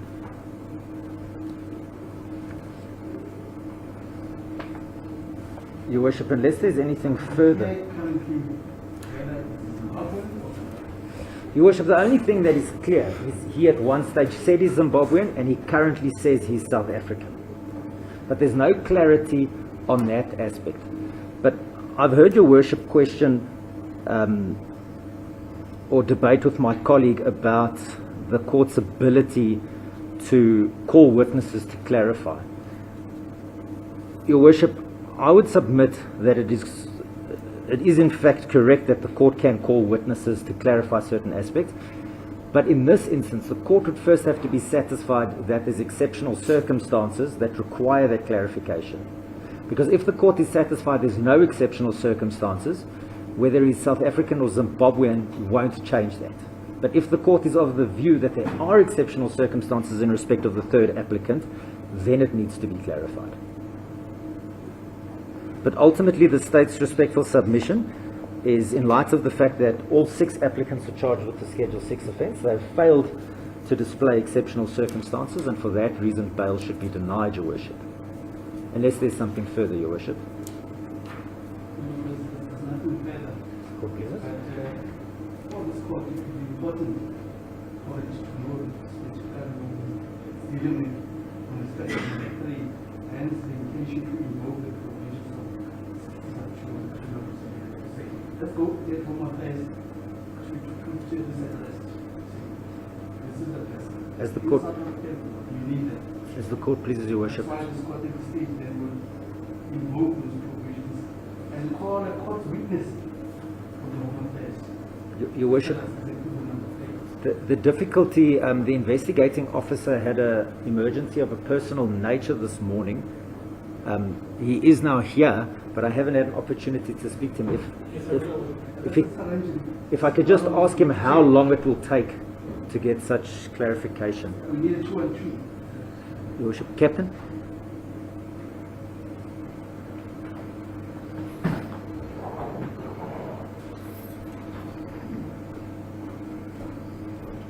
njengoba-ke umshushisike emsebenzini nomseshi uyacacisa-ke ukuthi-ke isizathu sokuthi-ke nabe isizathu esikhethekile sokuthi-ke angikhoni ukuxhumana nabamenzi bekumahlelomali phakathi. Lokho-ke kunesinqumo esathathwa-ke inkundla-ke ephakeme ngaphandle.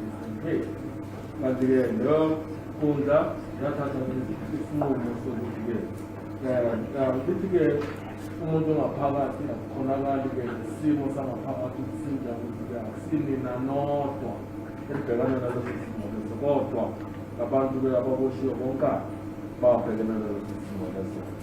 Kanti-ke uyachaza-ke mayelana-ke nalesi lecala lokuthi-ke ngasikhathi kushushisa-ke umathebula ezintuzane ekosheleni icala lokubulala washaywa amaphoyisa avuka kamshaya kanti ukuze-ke azovuma ukuthi-ke ubulele engambulele ngoba-ke lowo muntu loyo watholakala ukuthi-ke masekutholwe ubufakazi abantu abambulala ukuthi-ke wakwazi kodwa-ke umathebulelo wafaka ecaleni wathi-ke wamdubula.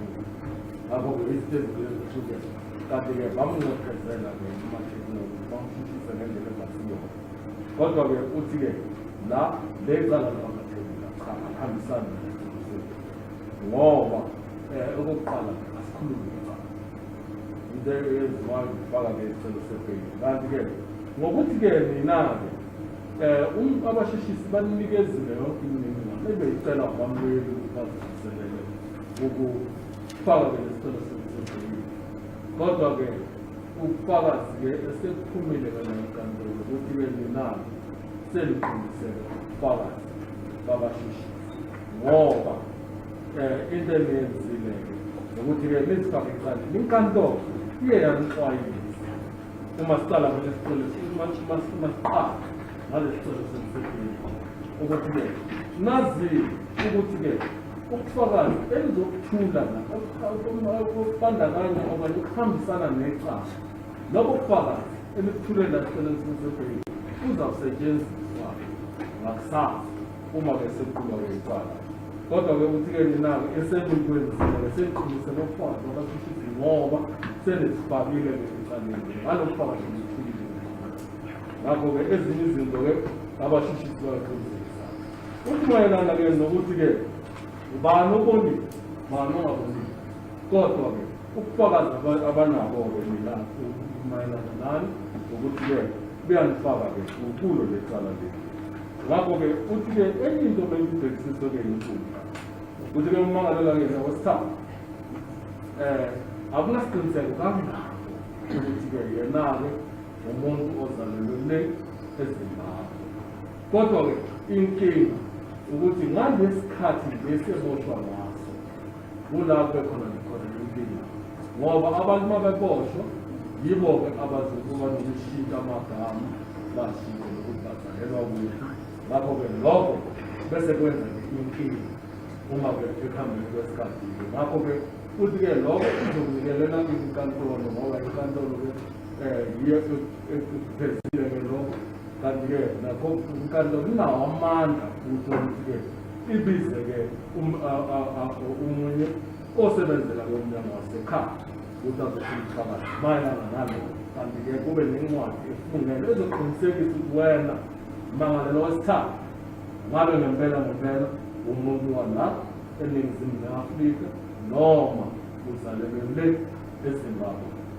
Okunye-ke futhi-ke ninani kunenkinga la enkulu ngoba-ke ummangalelo wokuqala nowesithupha kuney'ncwadi ey'gunyaza ukuthi iboshwe enkantolo. Kunamacala nanomele enkantolo, lawo macala lawo anzange ngisabuyela futhi enkantolo. Kanti-ke uma kubheka-ke izizathu ezibekiwe-ke encwadini yomthetho ukuthi-ke enye yembandela yebheyili ukuthi-ke ngabe icala lelo libaleke yini. Manje-ke mina-ke iy'ncazelo zenu omunye uthe ngangishonelwe, omunye-ke hhayi ngalahlekiswa, akucaci kahle ukuthi-ke kahle-hle kwenzakaleni ngawo lawo macala lawo-ke enyusi. Kanti-ke lapho kulawo macala lawo-ke ngoba-ke kunencwadi egunyaza ukuthi niboshwe. Kanti-ke futhi leyo ncwadi leyo umseshi wenza nedokotela anikeza abashishisi balithubukisisa kabanzi bathola ukuthi cha kunenkinga la efanayo sayenda umshishisi ukuthi yebo igunyazwe incwadi egunyaza ukuboshwa. Thathwa leyo ncwadi leyo njalo yanikezwa umantshi waqinisekisa-ke nayo ayisayile ukuthi yebo umuntu-ke kumele aboshwe. Kodwa-ke mina nginganazi ukuthi nalowo ukuthi-ke okunye kuyinkinga ngoba lokho kunenza nibukeke njengabantu abazibalekela lelilona lecala lelo. Ngakho-ke uthi-ke hhayi ummeli-ke uzamile yena-ke ukuthi-ke abonise-ke isizathu ey'khethekile kodwa akazibonisanga ukuthi enkundleni ngoba nani ley'nkinga. Ngakho-ke uthi ucela inkundla ingasamukeli isicelo sesebheyili. Your Worship, we've discussed it will take approximately a week until such a 212 is available. Myself and Mr. Wilkins coincidentally are enemies in another matter next week in the High Court. But we hope to be available on the 9th. We will plead with the judge on Monday already to release us for the 9th of December to this court, if that date suits the court. I don't think we'll be able to be excused before the 9th from the matter we're busy with.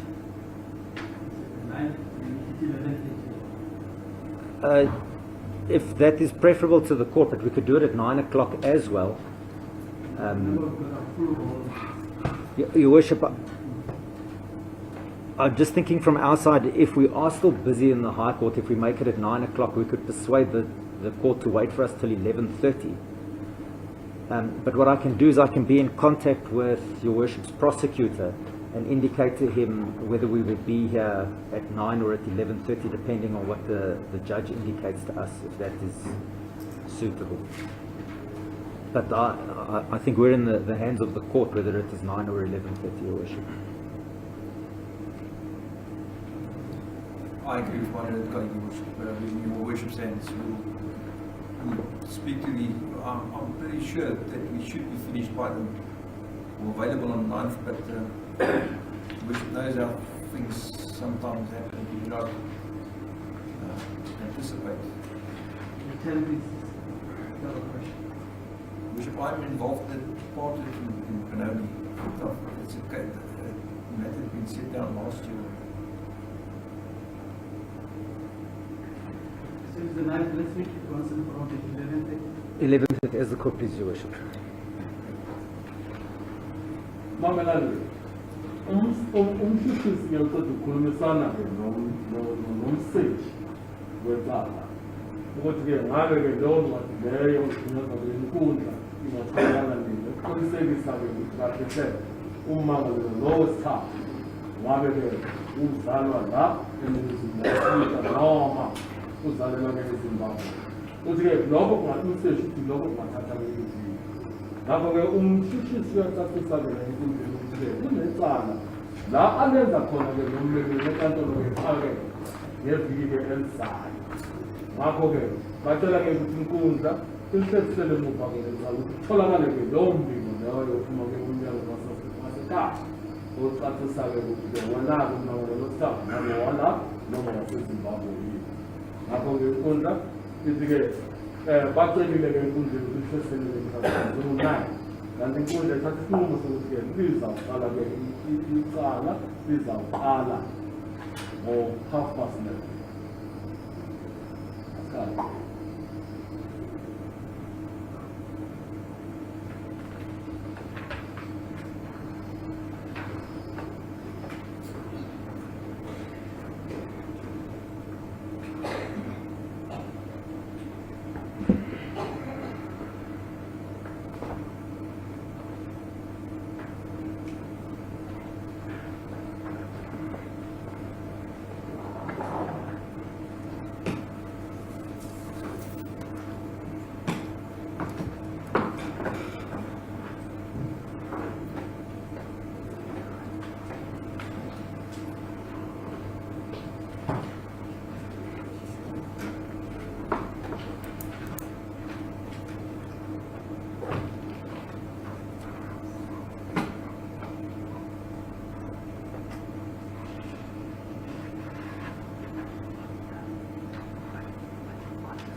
Thank you, maybe.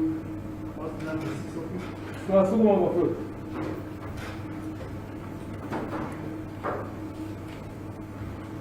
The further remand date is the 9th of December for further investigation.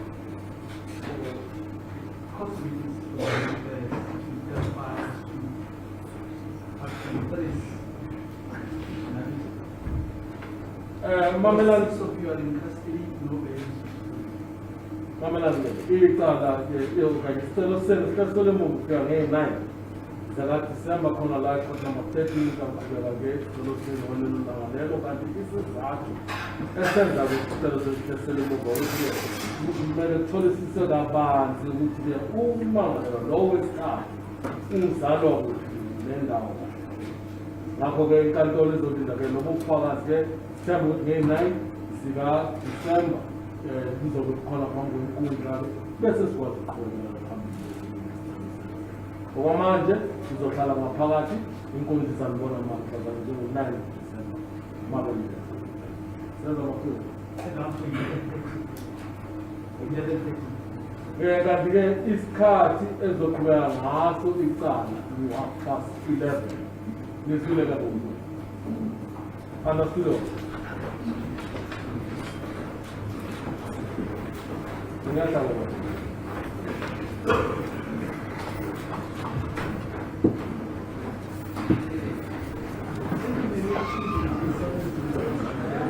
As the court please, Your Worship. Sorry,